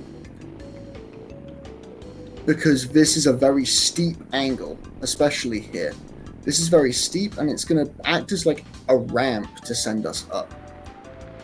And this is, again, one of the main reasons I would recommend using Coco or N.Gin, because Coco and N.Gin's turn makes this a lot easier to turn this, like, do these 4 corners and then turn that sharp to get that angle. I'll show you what happens a lot of the time with Dingo and Tiny. You try to make it, but you're just too wide and you can't do it because your turn stat just isn't good enough. But with a very precise corner, you can actually hit that angle. It's very hard with Dingo and Tiny, a lot easier with Coco and N.Gin. Another reason why I recommend using Coco and N.Gin if you're just starting out. And yeah, so let me try and hit it now. That's better. Yeah, so there you go. It's pretty hard to get, but if you do get it, it looks very, very cool. I actually ran out of reserves there. I barely made that jump, actually. But you saw how my exhaust kind of went white instead of like yellow. That was a sign that I lost my speed, but I was able to make the shortcut with a well-timed jump anyway. So yeah, this grass shortcut is very difficult to do optimally, especially with Dingo and Tiny, but it is possible.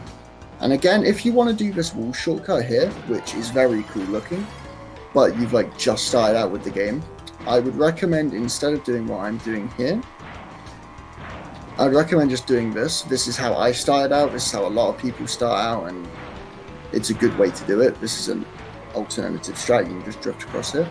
Instead of doing that podium shortcut, just do this, and it makes it a lot easier to do this. And by this time, because you've gone around that corner, you have a lot of speed built up, a lot of boosts built up, so you don't have to worry about losing reserves. And it just makes it a lot more manageable. And it is still fast to go around that like platform jump and still do this. This is still fast. So yeah, and that's Papu's pyramid. Is what I would say if I wasn't an idiot and decided to implement something that I shouldn't have. Oh no. Like a month ago. So this has been known for like 5 years, and an RTA viable setup was found 2 years ago. But only I lacked the brain cells to decide to add it. And basically, it's going to rely on us getting a mask, which is the item I talked about earlier. But for that, I need to be in 2nd to 8th. So what I'm going to do is I'm going to turn around, and I'm going to wait till I get a mask. This is RNG. This is just RNG, and this is another reason why this shouldn't be done. Yeah, so we're going to wait till I get a mask, and then I'm going to talk about why this is dumb. Okay. So the wall shortcut that I was just talking about, where you drop down and you land in front of the finish line, you U-turn, and you cross the line, and the game's like, oh, you did a lap, congrats, and it's a cool shortcut and everything. This is slightly different because we're going to be doing that, but we're going to be doing that without doing any of the lap, and we're going to skip all the key checkpoints. Basically, if I land in this area from that wall there, the game will realize what I've done and respawn me and tell me, you know, what are you doing? Why are you trying to do this? You're an idiot.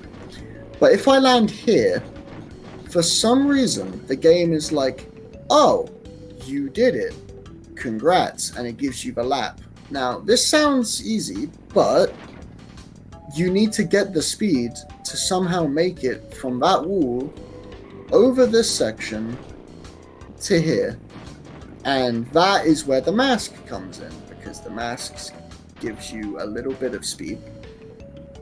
And that doesn't even begin to even scratch the surface of why this is hard, because you're Dingo and Tiny, your turn stat is bad. So you need to do a very precise turn to even get a good enough line to even try to make it. You need to U-turn at the right time. You need to get a good landing to keep the speed, and then you need a good jump off the wall, and then you need to land in the right place, and then you need to not fall off. It's stupid.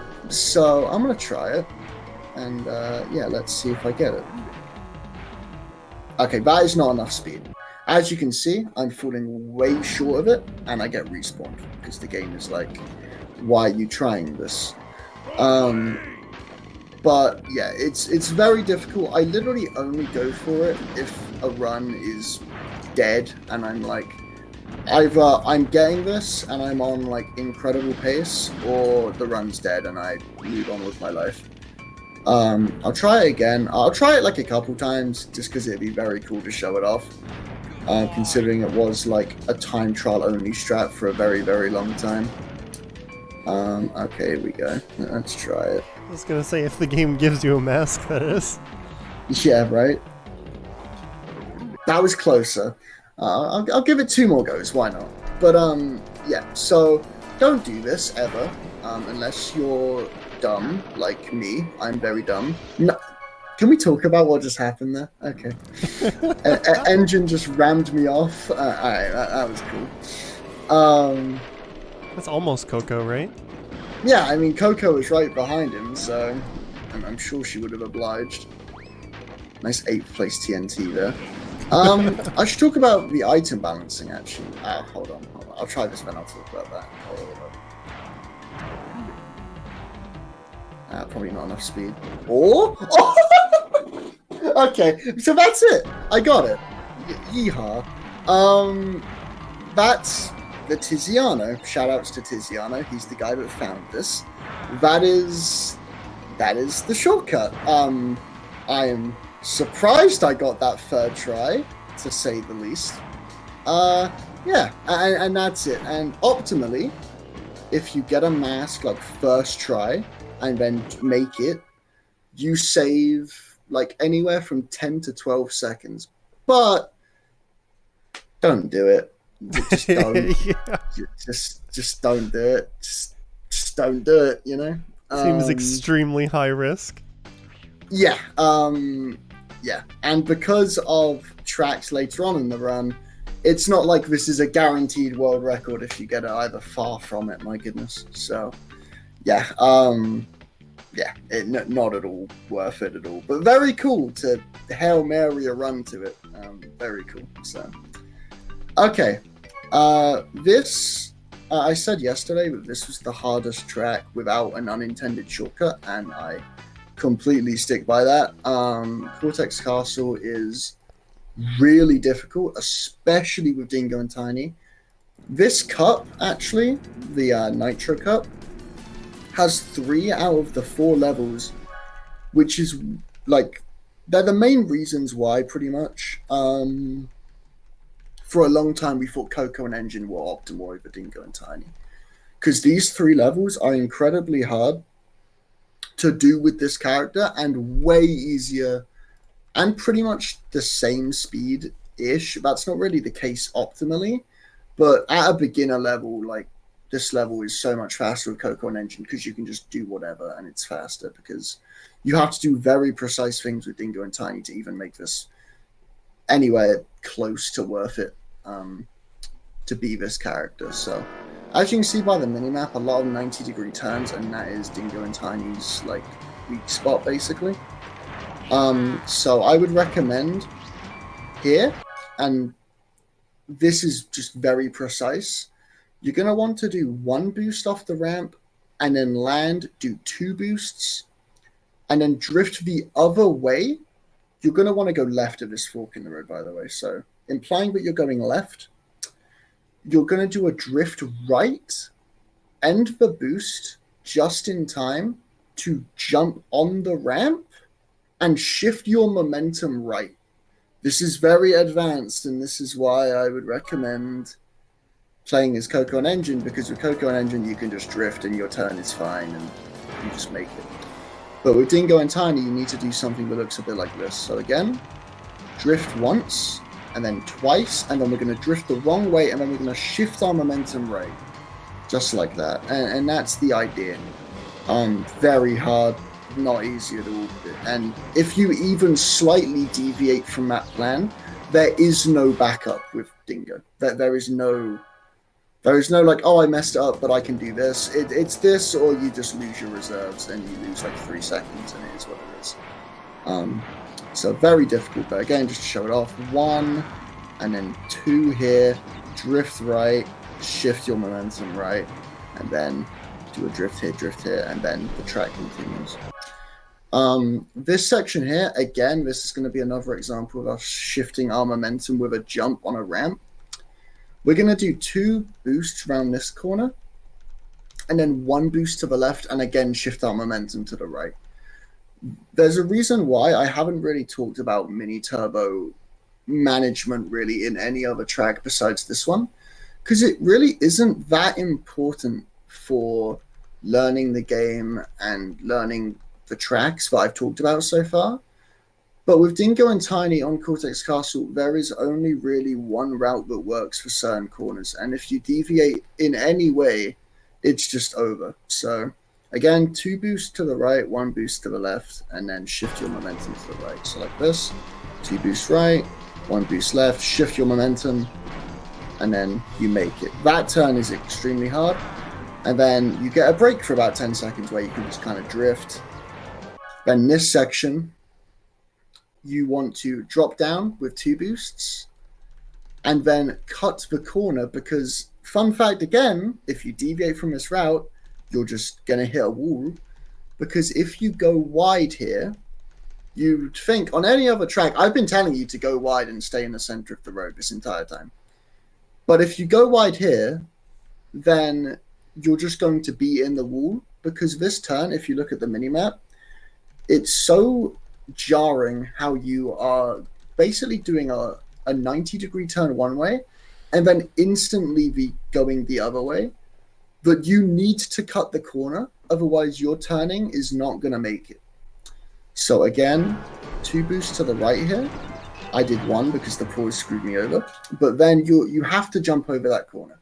There is no alternative, realistically. Unless you want the worst line ever, and maybe you might somehow not hit the corner. But again, this is why I recommend playing as N.Gin and Coco, because you don't have to worry about any of this. You can literally just play and it's fine. Is that a series that's easier if you're playing words are hard, Coco or N.Gin? What is this track easier? That series of turns you're talking about.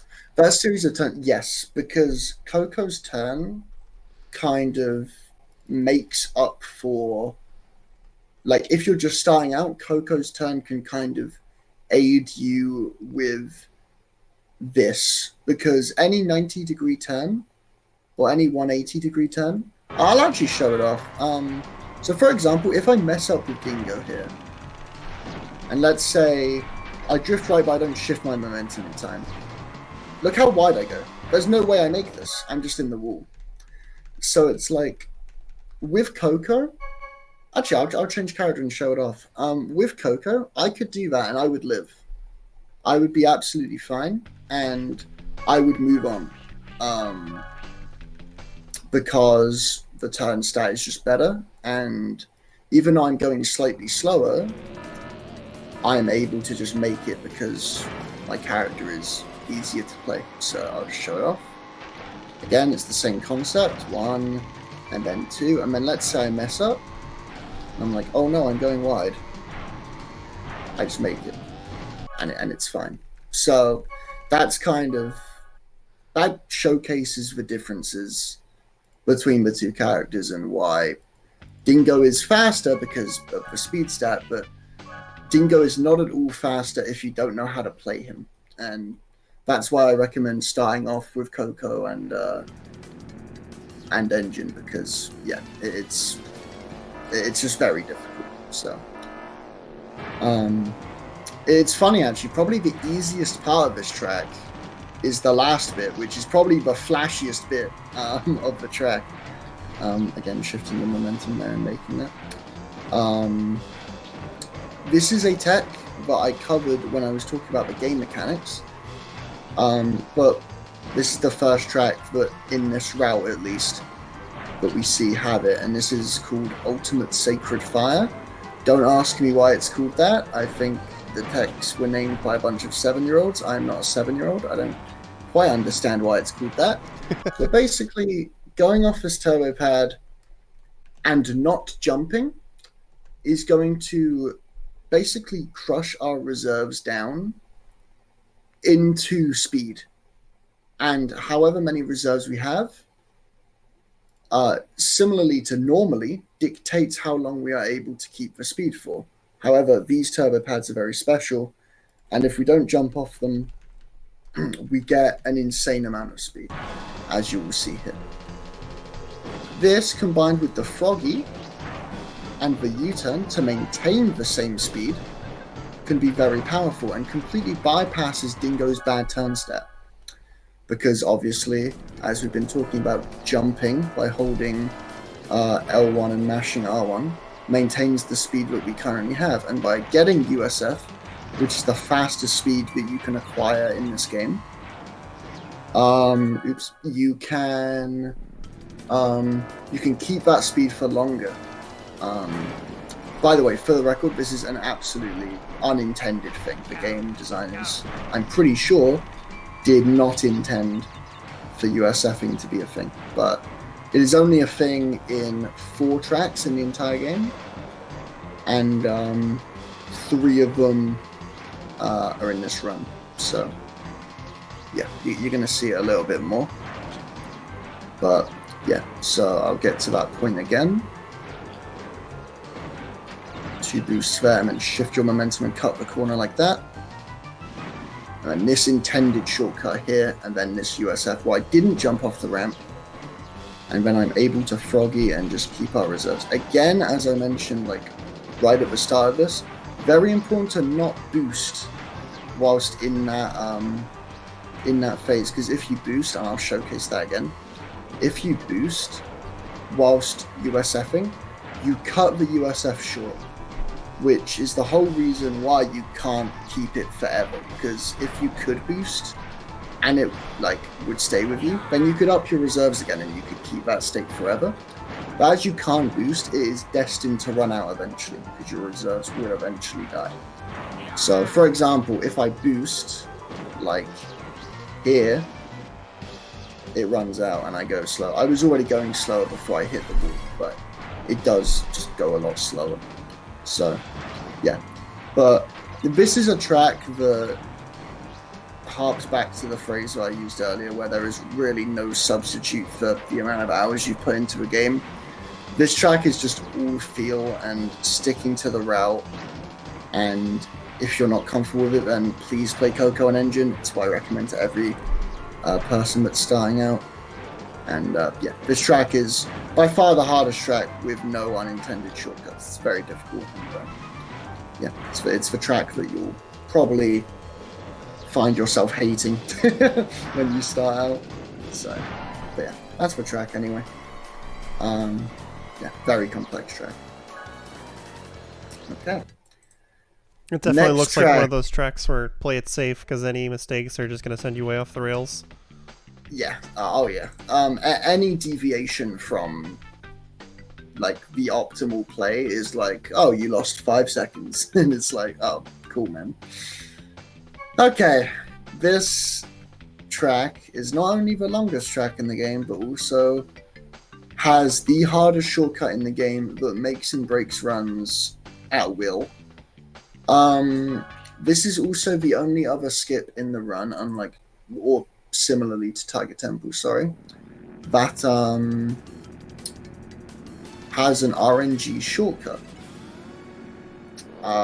or is based on some form of RNG. And yeah, so the core track is very similar to Cortex Castle in the sense that if you deviate from certain strats at certain areas, you are going to fail. Basically, this cup demands you to either play Coco and N.Gin or know everything, because... And by the way, this was the main reason, like, these 3 tracks in a row, Papu's Pyramid, Cortex Castle, Tiny Arena, these 3 tracks were the main reason why, for many years, we thought Coco and N.Gin were optimal, because these tracks existed and Dingo just couldn't play them. So 2 things to take note of, and by the way, don't do this shortcut when you're starting out. I know it saves a lot, just don't do it, because it's very RNG based, and if you get a PB with this, you're going to be kicking yourself, because then you're going to have to reset over this, and yeah, it's hard. So yeah, basically, in certain situations here, and I'll point them out when they happen, you're going to need to do an exact thing with Dingo. Again, with Coco and N.Gin, you can kind of just do whatever you want and it will be fine. Just, you know, drift, keep your reserves, and play center of the road, fundamentally sound. Don't hit any walls, you know, and it's fine. But with Dingo and Tiny, because your turning is bad, you're going to want to go wide on certain areas so you can cut in. And I'll explain what I mean by that. It's kind of a actual unironic racing term, I guess, in like real life racing. But so here, for example, if I go really tight on this turn, I'm not going to be able to make it, because Dingo and Tiny's turn just cannot do this at all. As you will see here, I can't make this. Like, the wall is just there and I'm going to hit it if I go tight. So what we're going to do instead is we're going to go slightly wide and then cut into the turn. So for example, we're going to start out here and then cut in, and that makes it a lot easier. Now from here, again, there is a very tight turn, as you can see on the mini-map coming up. So we're going to jump off this ramp to the left and then U-turn back on ourselves and then try and catch the turbo pad instantly. The reason why this U-turn doesn't really lose our speed is because of the turbo pad straight after getting us instantly back up to speed. So you'll see this here, where I kind of U-turn and then instantly catch that turbo pad. I kind of messed up because I paused, but it's fine. And then this section, you just want to, you know, play solid, middle of the road. Now this, again, As you can see by the minimap, these are S turns. These are turns that kind of go back on themselves at every point. And with Dingo and Tiny, again, this was another reason why we figured that they're not optimal back in the day, because you can't really make these, because if you just try and drift around them, you just go really wide, and even with going wide, you're still going to hit the wall. So that's obviously just not good at all. So what we're going to do here, and again, this is why I would not advise you playing as Dingo and Tiny straight away, because of these tracks. What you're going to do is you're going to sacrifice your speed in exchange for tight lines. So for example, we're going to do 1, 2, 3 boosts, and then we're going to U-turn and Froggy at the same time and take really tight lines, but sacrifice the speed on this section. But believe it or not, it is worth it, because that section is awful with Dingo and Tiny. So yeah, that's what we're going to do there. And another example of it is here on this turn. We're going to take a really tight line, but sacrifice our speed again. And another example of it here. So basically, in this track, it's faster to sacrifice all of your speed and just go for like really tight lines with Dingo and Tiny over, you know, keeping your reserves and playing fundamentally sound CTR, which is different to what I've been telling you this entire time, but it just shows how different this track is, I suppose. So, okay, I haven't even gone into the skip yet. Well. Okay, so this entire time, you're going to want to pay attention to which item you have. The items that we're going to want is a TNT, or more specifically a Nitro, when you get 10-1. The reason why we want this is because we are going to place a Nitro up against a wall, and we are going to hit the Nitro in a very specific way to launch ourselves over a wall and save roughly 45 seconds. Again, do not go for this if you are just starting out, because you will force yourself to reset over this, because it saves so much, and if you get it, then you'll be ruining the day you went for this, because you'll have to reset over it constantly because it saves so much. So again, don't go for this if you're just starting out. So we're going to drive up to this wall here, and we're going to place the Nitro at a slight angle, and I'll talk about the angle and its importance in depth now. So I've placed the Nitro down, and it looks like this. It can look slightly different. I might actually get itemed by the AI here, but oh well. Basically, what we're looking for is the depth of the wall compared to the Nitro. So you see how the wall has a little bit of like a dip in it? Like just above the Nitro right now.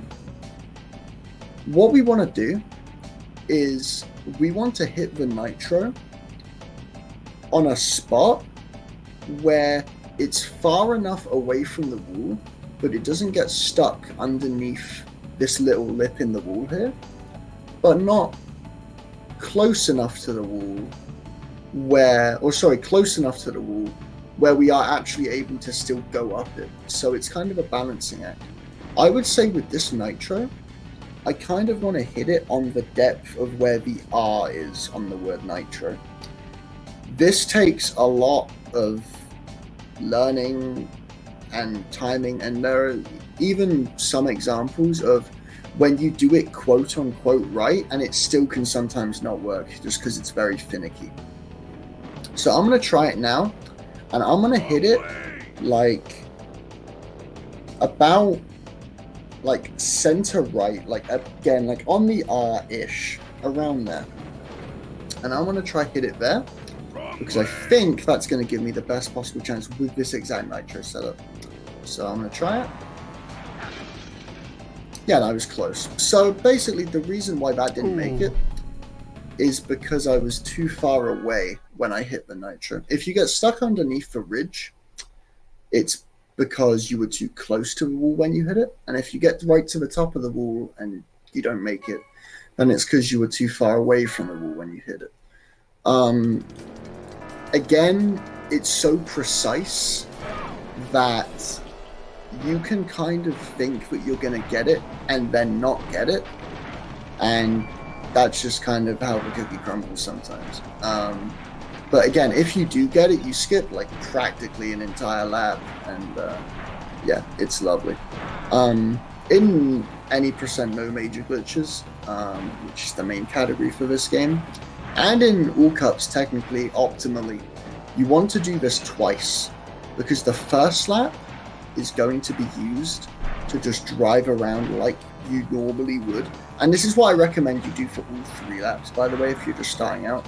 I absolutely recommend you just do this for 3 laps, and that's perfectly fine.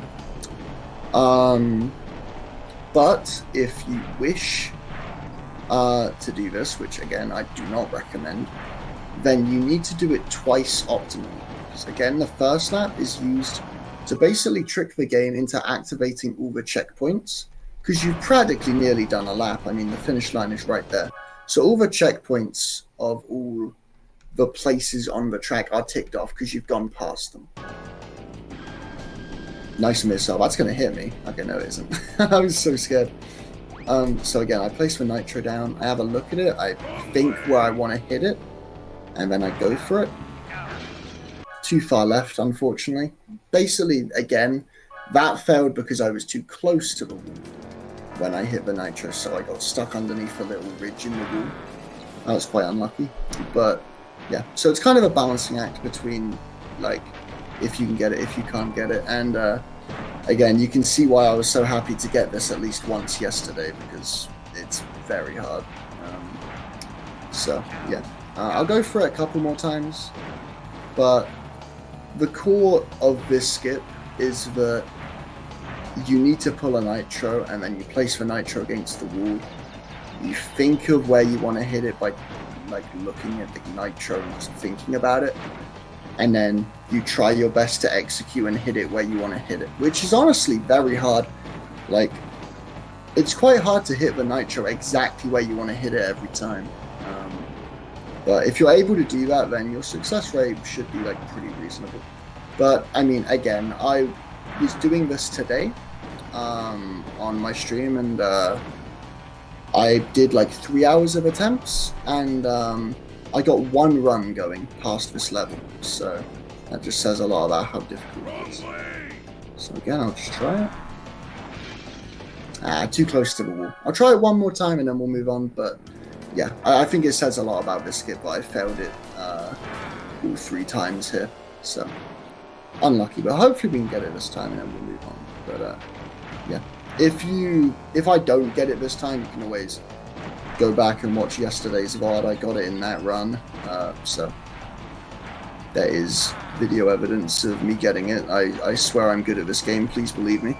But yeah, hopefully I can get it here, and yeah, we'll see.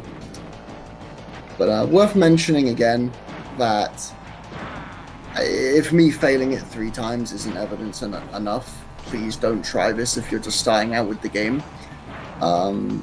Not worth it in the slightest.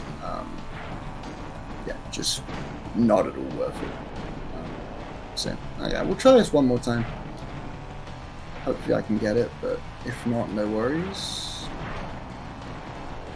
Let's see though. Alright, let's concentrate here.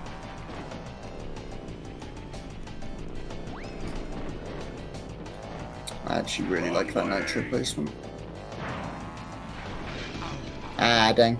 Oh well. So yeah, again, I was too close to the nitro when I hit it there, unfortunately. So that's a shame. But yeah, again, I got it. I got it yesterday, so you can go back in the VOD and watch that if you want to see that trick done, or you can check any of the world records pretty much on speedrun.com. They will all have it. But yeah, okay. So the next track and the beginning of the final cup is Polar Pass. This, in my opinion, has the second hardest shortcut in the game. the hardest being that one that we've just done. So yeah, hopefully I can show this off a little bit better than that one. But yeah, we'll see. So first things first, I'll mention the seal cycles, as there was a seal just right in front of us there. Basically this seal is consistent like every other cycle. It goes for most cycles in this game. But all of these seals are consistent. I'm pretty sure there's 4 seals in this level, and they are all consistent. So nothing to worry about there. That and the seals are all in places where you can kind of get a good look at them. Maybe except the second one, but the second one you can completely avoid, as I'll bring up and mention later. But yeah, so this level starts, and I'll just, similarly to how I showed Papu's Pyramid, I'll kind of show how to play this when you're just starting out. So here's what I would do. I would simply play this section. You can skip this section, but I would just do this and then go on with the level normally. Just play solid CTR, middle of the road stuff. You know, don't worry too much about tight lines. That shortcut is intended, obviously, and it's very easy. If you have any kind of speed, you can just jump at the apex and make that. And you can just jump off this ramp here. And yeah, that got me like a 52 lap.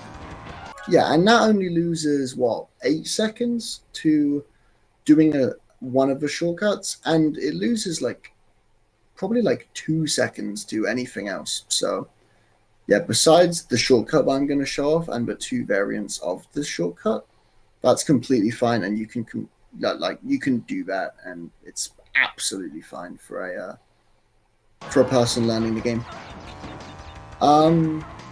So I'll show off the shortcut now.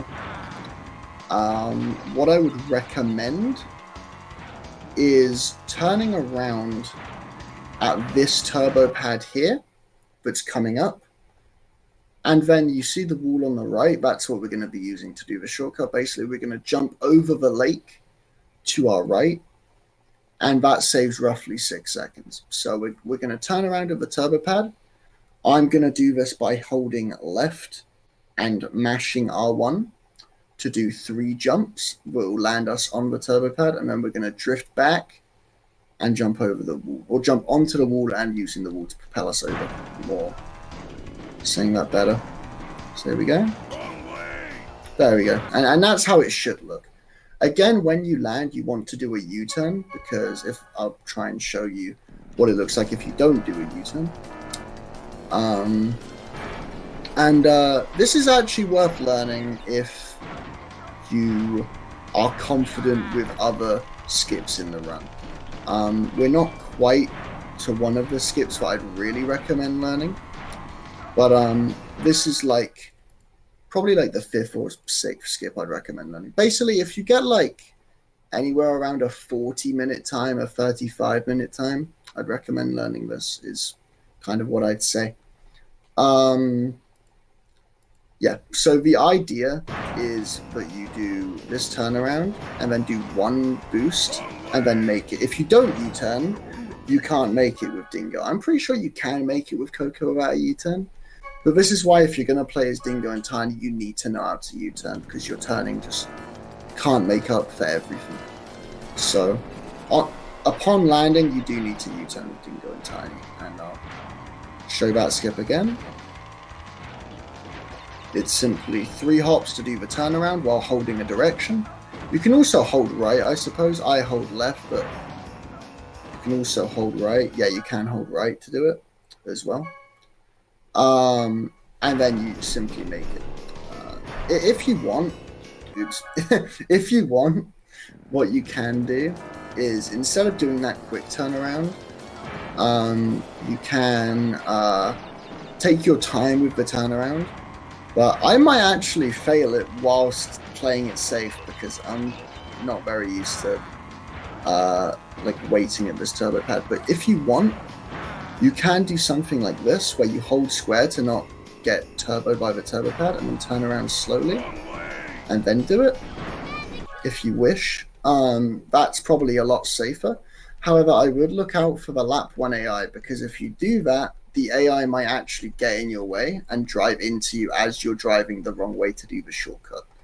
So I would only do that on lap 2 and 3. If you want to play it safe, just don't go for the shortcut on lap 1 at all, and then go for a lap 2 and 3, because you won't have to worry about the AI, because hopefully you'll be a certain amount ahead of them by that point. So that was the first variant of that shortcut. By the way, I should just mention, this wall shortcut, it's incredibly easy, but if you want to be optimal, there is a crack in the wall here. You can just jump through the crack, and that's optimal. And that, ideally, I guess, makes it easier, because you don't have to jump as high. So both optimal and easier if like the seal cycles line up to allow you to take that line. But okay, so we've talked about the easier variant of the shortcut, which, by the way, is still hard for the record.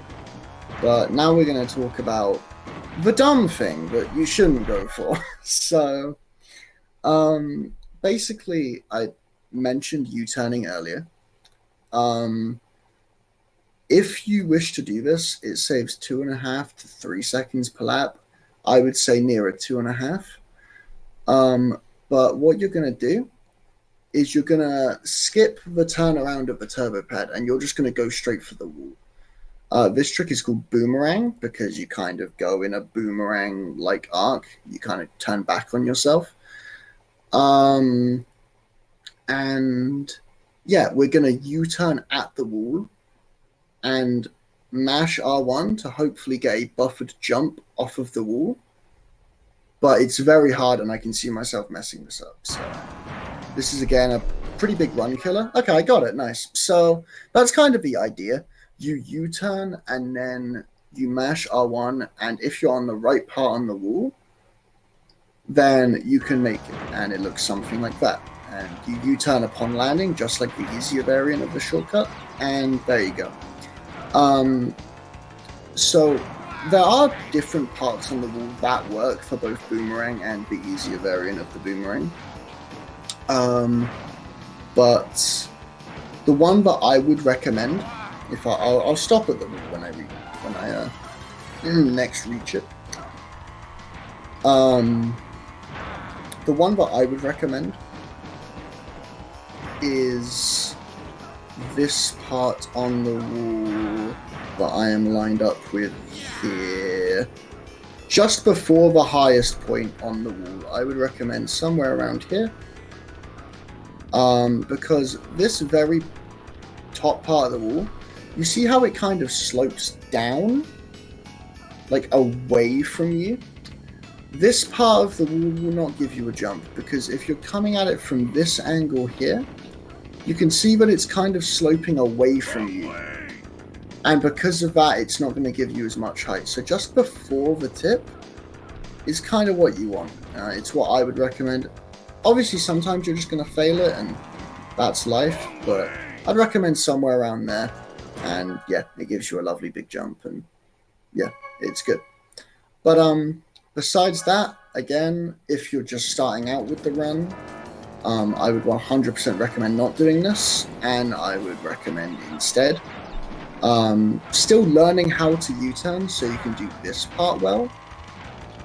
But what I would do here is ignore this shortcut for a little bit, not do it, maybe get an SG here, the speed ghost here, which is gotten from hitting that downhill and then maintaining that speed by frogging. The reason why you want to learn how to U-turn is because this turn is still kind of sharp with Dingo and Tiny. So if you U-turn this, you can just take this really tight and just do something like that. Ideally, you hit the turbo pad so you keep the speed. But if you don't, it's still faster, you know, it's fine. And as long as you do 3 mini turbos in a row at some point, you don't even need to, but you'll easily have enough speed to make the shortcut. And just to, you know, prove that this shortcut isn't too hard, hello AI, I'm going the slowest I can go, and I still made it. So yeah, oh, wow. that shortcut is not too hard. It's not too hard at all. The last thing I'll show off is the ramp skip. Basically, again, I do not recommend doing this. This doesn't save much at all. It saves like a second to a second and a half per lap. Basically, there's a big ramp at the end of this level, which leads to the ending.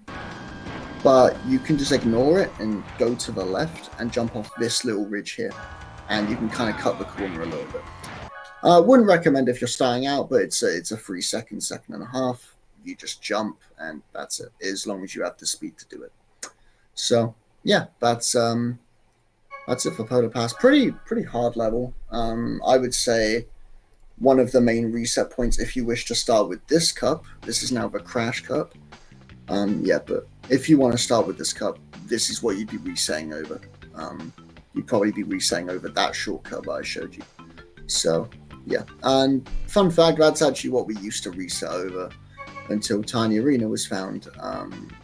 The Nitro skip by Natty. So that was found like last year, like June, July time. So in the grand scheme of CTR being released in 1999, it's barely been around like any time at all. So it was the Tiny Arena skip that was found last year, or?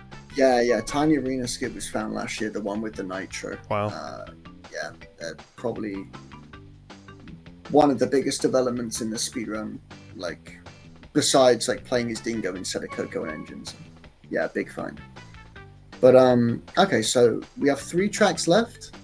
2 tracks are very complex, and then the last track is not hard at all. The first track is N.Gin Labs. This and the next track both have the USF mechanic. Ultimate Sacred Fire. It's what happens when you go off a ramp but don't jump, and your reserves, aka the amount of times you've boosted, gets crushed into a short burst of speed. And however many times you've boosted, you will keep that speed for basically. So yeah, the idea here is to get 10-1 per through as soon as possible from these 2 crates, the one that I just hit and this one here, and then not jumping off this ramp. This is the USF pad in this level, and you never want to jump off this, ever. And the reason being is you get this speed. And the moment that you start boosting, aka the moment that you hit this blue tunnel here, you lose it. So that's why that pad's important, because that will also be used later on. We actually hit that turbo pad twice in this level, and you'll see why later. But these barrel cycles are the least important thing in the world. I literally have no knowledge of them because you just ignore them. You literally just ignore them. You don't care about them. The turbo pads in the middle don't mean anything. Doesn't matter. This section here is another reason why I recommend playing as Coco and Engine, because again, if you look at the minimap in the bottom right, and you look at the bottom right of the minimap, which is where we are, these turns are incredibly tight and are made very easy and comfortable by playing as Coco and Engine. So again, the only strat for Dingo, besides going really wide like that, is something that I guess I can show off now. That was the less optimal thing to do. Just going really wide and drifting 3 times and kind of hoping that you don't go wide enough to hit the wall.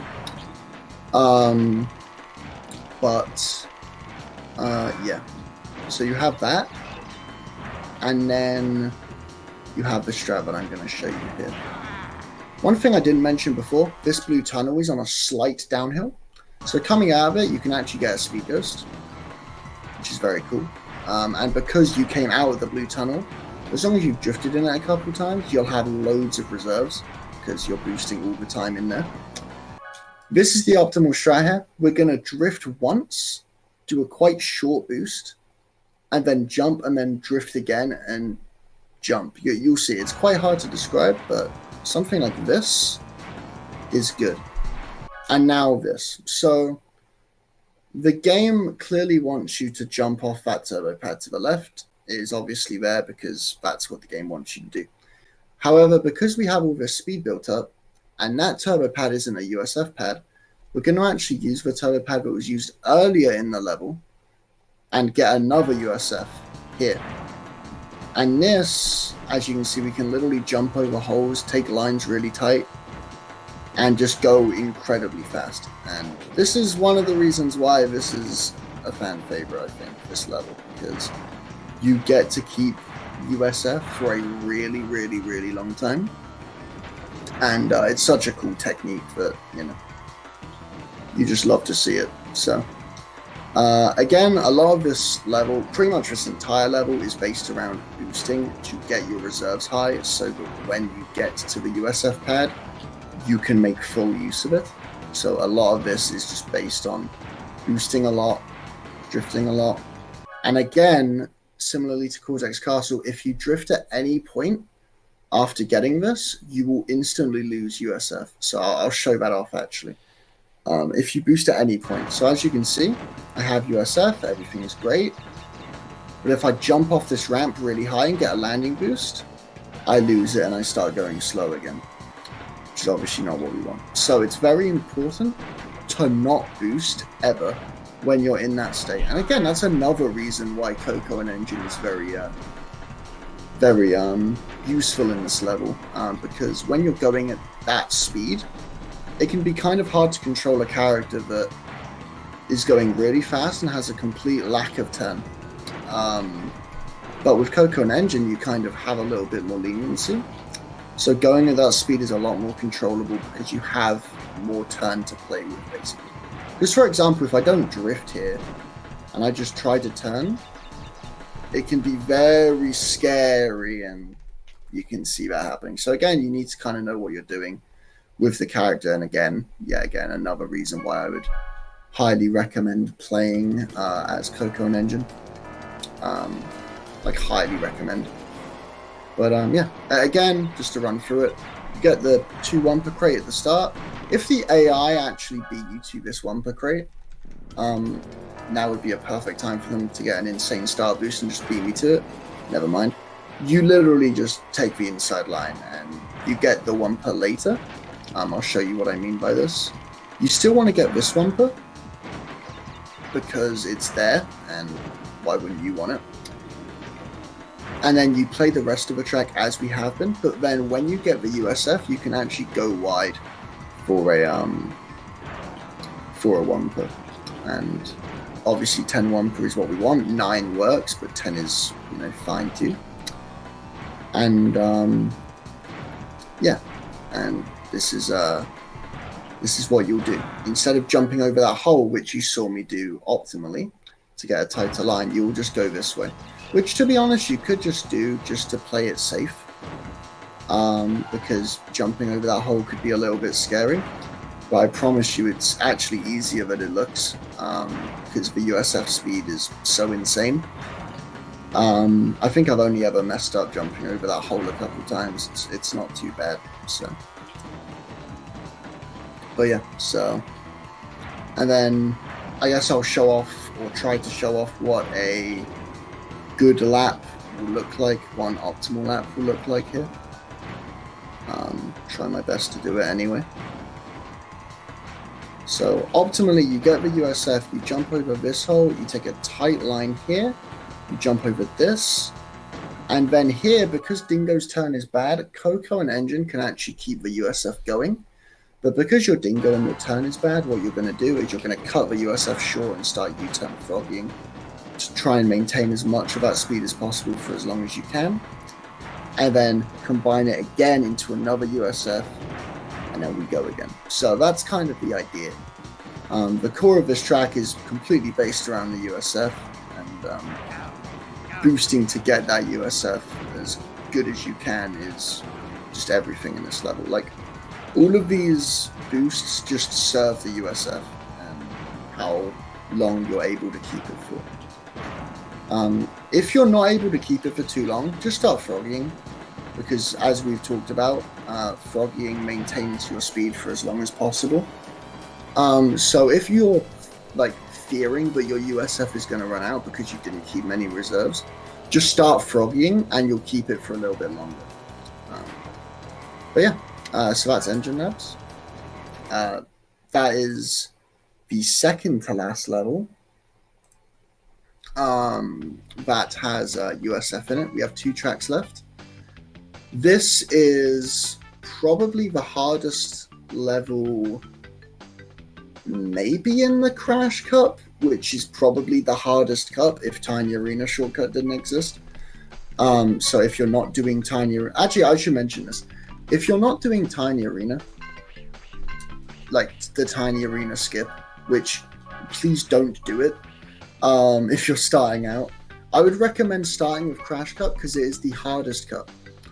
If you are doing Tiny Arena skip, then start with this cup because you want Tiny Arena earlier so you can reset and cry. So that's kind of the idea. That's coming from a place of experience, it sounds like. Yeah, just about. But yeah, so okay. Hot Air Skyway, I would say the hardest track in what you should be doing first, the first cup. The recommended route I would give, just for the record, is Crash Cup, Nitro Cup, Crystal Cup, Wumper Cup. So basically just backwards from how I've showed you here is how I do it, because that's kind of going from hardest to easiest, so you can reset over the hard stuff. But, oh, I should mention, oh my gosh, you can turn the camera backwards and save 3 frames again. Wow. Yeah. Oh, how amazing. Only in Crash Cove Mystery Caves and Hot Air Skyway can you do that. Makes absolutely no sense. Don't know why it's a thing, but yeah, this saves 3 frames at the start. Go team. So there are, again, 9 shortcuts on offer here. 3 per lap. I will show you what you should be doing as a beginner who's just learning the game first, and then I'll show off the 2 shortcuts that you shouldn't do until you're a little bit more experienced. So you want to just go down the spiral, building up reserves, because this is the last level in this run, but it's going to have a USF pad, and it's going to have it here. So you're going to not jump, and you're just going to keep this for as long as possible until you reach here. And here, you're going to turn around. And the way you turn around is with U-turning, and that is down, square, and a direction, either left or right, whatever way you want to go. And this shortcut saves 15 seconds per lap, so it saves 45 seconds overall, and it is one of the easiest shortcuts in the game, so I thoroughly recommend learning it. It's not that easy if you're trying to do it optimally, like really fast. But if you're just trying to do it, you don't even need to know how to U-turn. Literally just drive backwards and jump. And that is it. The only reason I didn't make it is because I had no speed. But it's one of the easiest shortcuts in the game, period. It's so easy. So again, if you know how to U-turn, which again, in case you missed it, down, direction, and square, which I thoroughly recommend learning, especially if you're playing Dingo and Tiny. You've seen how useful it is in this run. It's just 3 inputs. It isn't too difficult. So again, just to show it off, I would do like 1 drift here and then U-turn, and that's it. That's literally it. And you see how much of the mini-map you cut out. I mean, you cut out like where the AI are going all the way around there. It's just insane how much you cut out with that skill. And again, you don't even need like to know how to U-turn, or you literally don't need to know how to U-turn. You can just turn around really slowly and just jump over, and it's fine. All you need to do realistically is 1 drift input, and that's it. So, for example, if I was going to do this like very kind of lethargically, I guess, just to show off how to do this. And again, I hit a wall, so my USF ran out really fast, so I'm just frogging to keep it. You can literally turn around like this, just do 1 drift, and then do this, and then just like do something like that. Wow, okay, I fell back down again. But you can do something like that, minus the falling down again part, like so, like this, and then just turn into the wall or something, and that's fine. That still saves like 13 seconds or something. It's insane. So I would say learn this before even doing your first run of the game. Like, just jump into like arcade mode or time trial mode and just do this. Not very difficult at all, and it's a great way to implement U-turning. And yeah, but that's what I would recommend. So the reason why I said earlier that 3 tracks have USF, but it's only really useful on 2, is because there is a skip to skip this spiral section here. Basically, what we're going to do is we're going to drive to the top of the spiral, because I guess I'll explain the checkpoint system in this game. Basically, what the checkpoint system is the further you drive in a track, the more the game loads of the track ahead of you. So, for example, I'll just show this, because this is a really good example. This is the shortcut, by the way. Let's say I drive to the top of the spiral, I turn around, and I do this jump here. But the game respawns me, because it hasn't loaded that much of the track yet. However, if I drive all the way to the top of the spiral, around here, now I turn around. Oops, you can skip that turn by, I'll show that off actually. You can skip that turn by jumping like that. If I do this skip now, it's going to work, because the game has loaded that part of the track in. This is a concept that is used in every single level in this game that has a skip like this, where you drive a certain part up the track and then turn around because you've loaded the part that you need to load to do a skip. And yeah, that's the concept of this skip. So again, turn around at the spiral. And again, this is another reason why I'd recommend playing as Dingo and, not Dingo and Tiny, but Coco and N.Gin, if you're new to the game. Because this turn here, as you can see, it's quite sharp. And let's say you have a bad line, and you're trying to make it with Dingo, there's no way you're going to make it. There's just no universe where you make that. So it's a lot tighter, whereas Coco and N.Gin may have made that line, honestly. Whereas if you go wide, a good visual cue I use is this Wumper crate here. If you go through this Wumper crate, you usually have quite a good line. So, for example, I go through this Wumper crate, and my line's quite good, and I'm able to make it. So, the line to making that ultra shortcut is a little bit more precise than it would be if you were using Coco and N.Gin, for example. Which again is what I would highly recommend. So, again, just to show it off, you get to the top of this spiral section,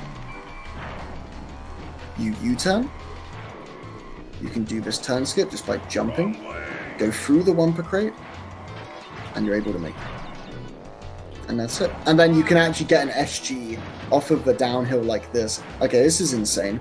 That's basically the optimal Air Skyway right there. That SG is absolutely insane, and saves like a second and a half.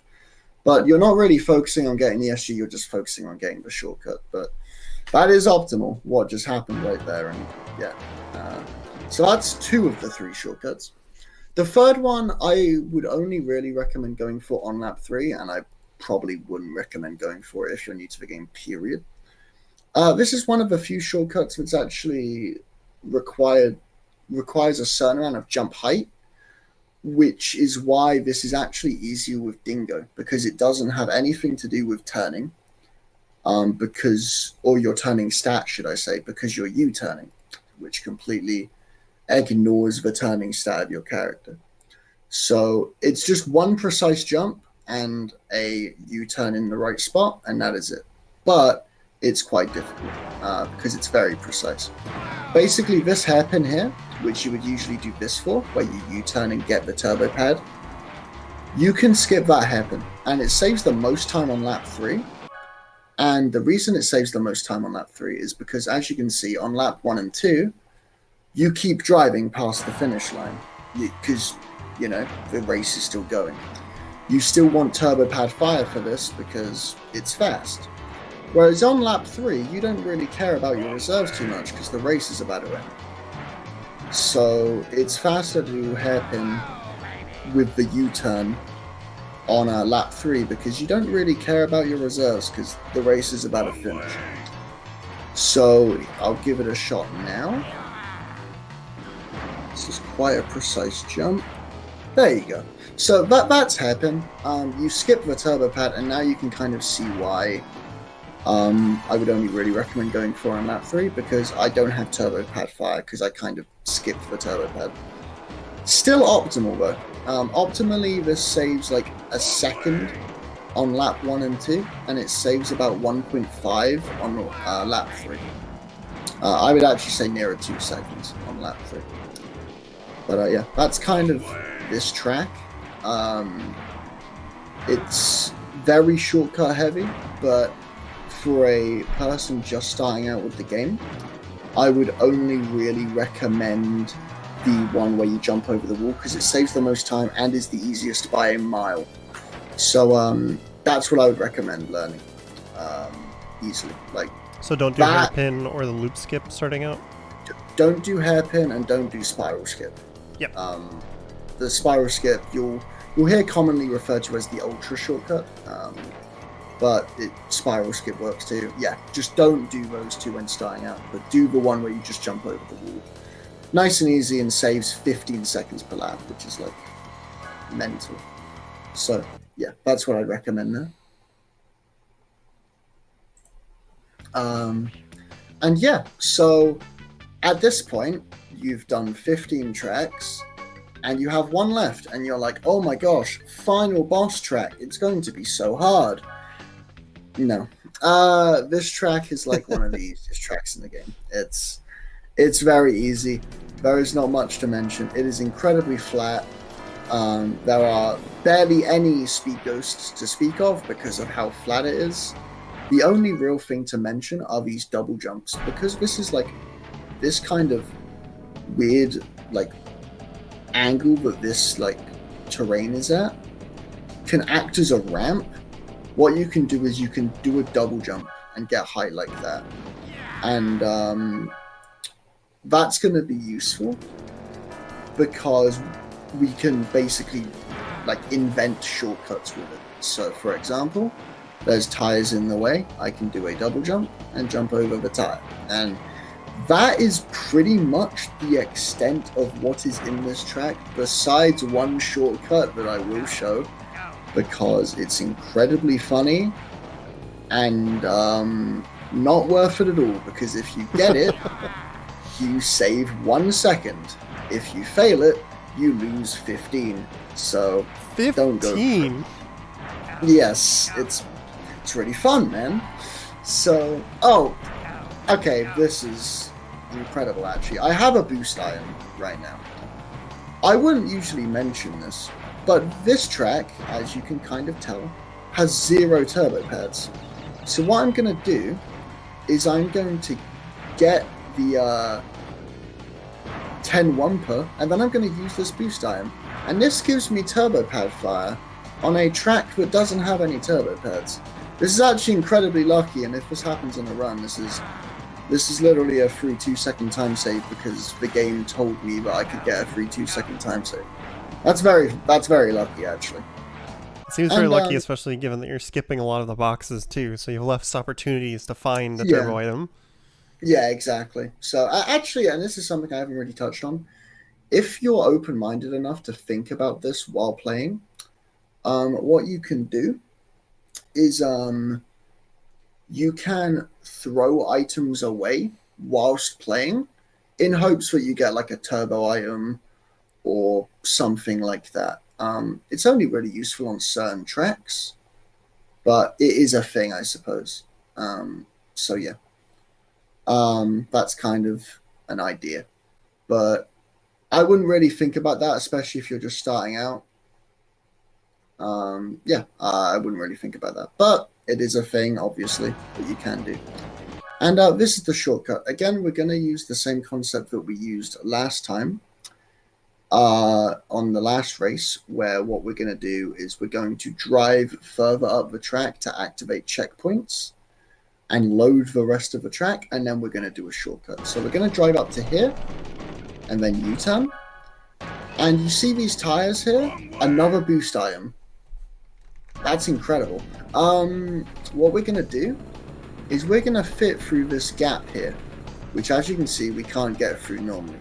However, if we have a very specific amount of speed going into this, we can actually make it through that gap.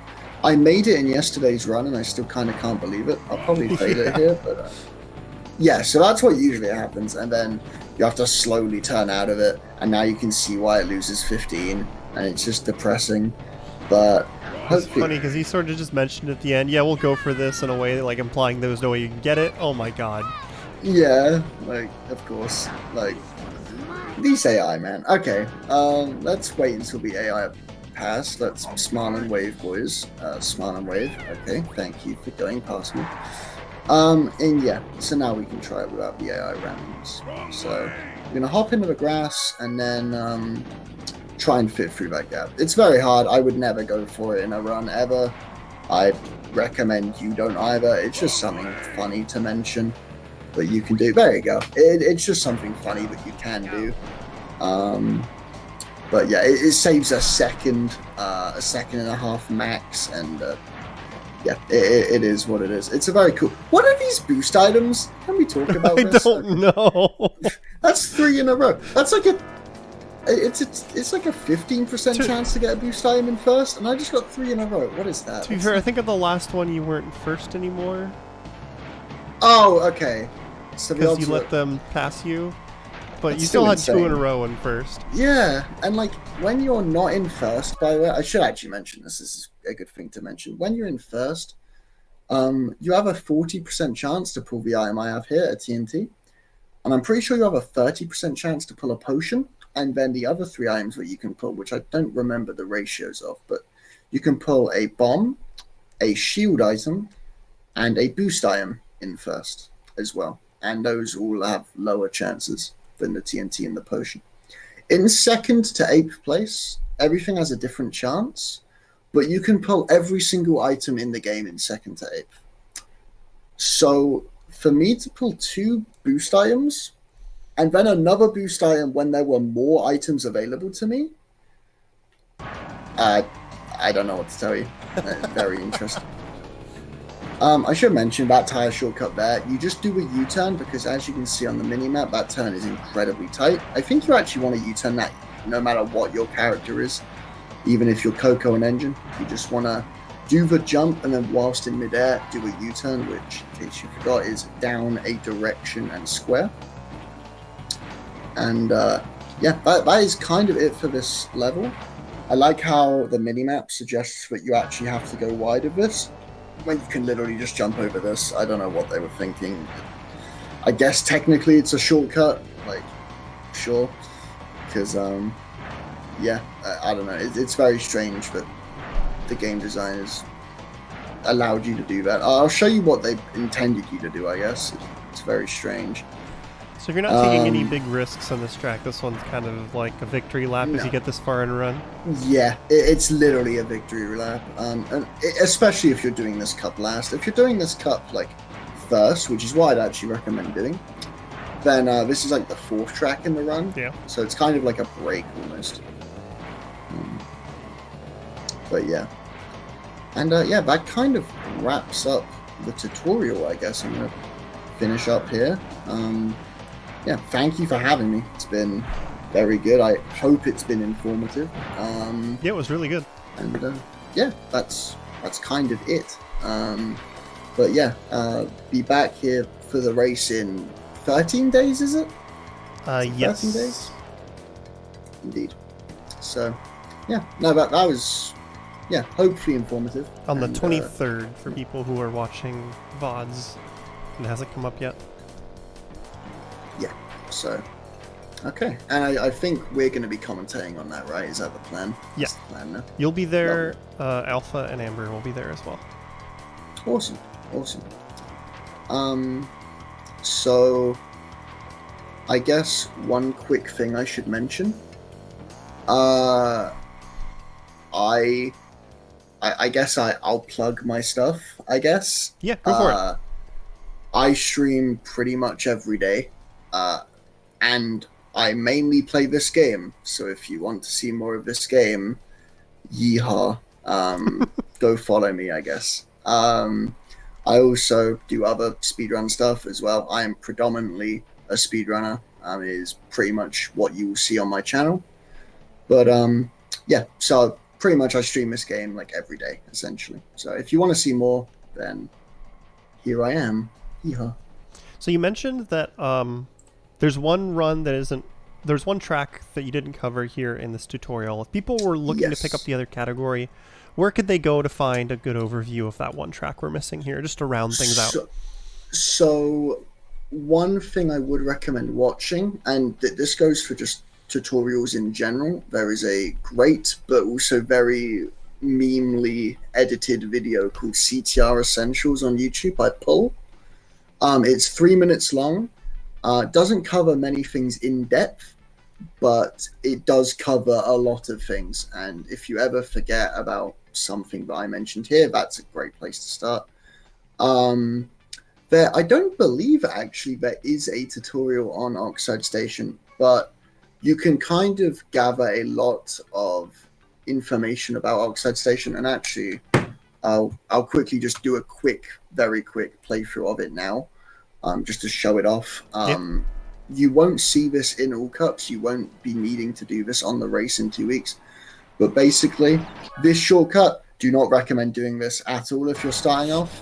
What you can do is you can hit this wall and then drop down, skip the spiral. You're facing the wrong way, but by doing this, you've activated checkpoints for later.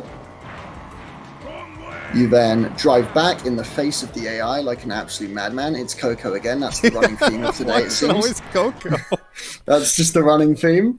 And then you use the same wall to jump onto it and then down to here. Then, that's the first shortcut. Don't do that at all. But you can learn this, and very similarly to a hot air skyway wall jump, I recommend learning this before learning any runs, because for the record, the main category, any percent no major glitches, has 4 boss races, and 2 of the boss races are on hot air skyway and Oxide Station. So you will do this shortcut 6 times, which is an incredible time save. And it makes the final boss in this instance very easy, because you just skip and save 20 seconds. Literally, it's the easiest thing in the world. You go off this turbo pad, you jump, and you U-turn. Congratulations, you save 20 seconds. And you can do that every lap, and voila. And that is the level, basically. And you just have this section, which is just driving, just don't hit a wall. And yeah, that's kind of it. I guess the last thing to mention about this level is if you don't do the first shortcut, which I would recommend not doing at all, you just drive down the spiral. Very simple. Just drive down here. Everything's fine.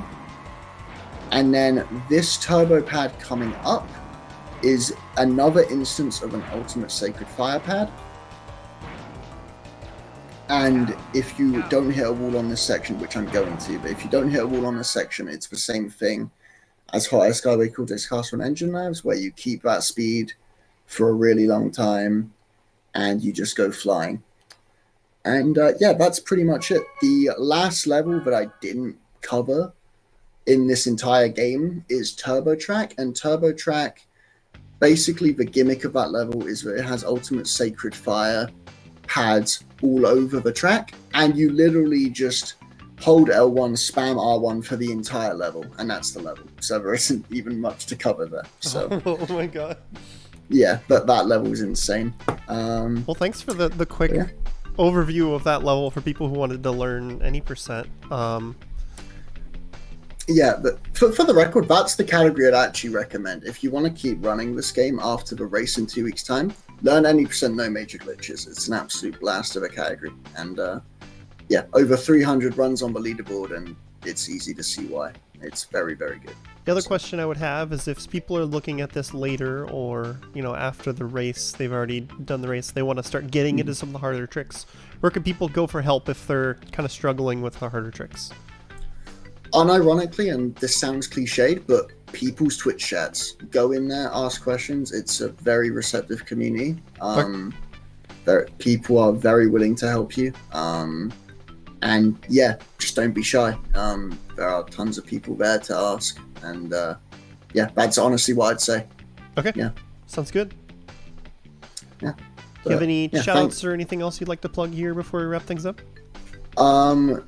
Besides my own Twitch, shout outs to the CTR community for making this happen.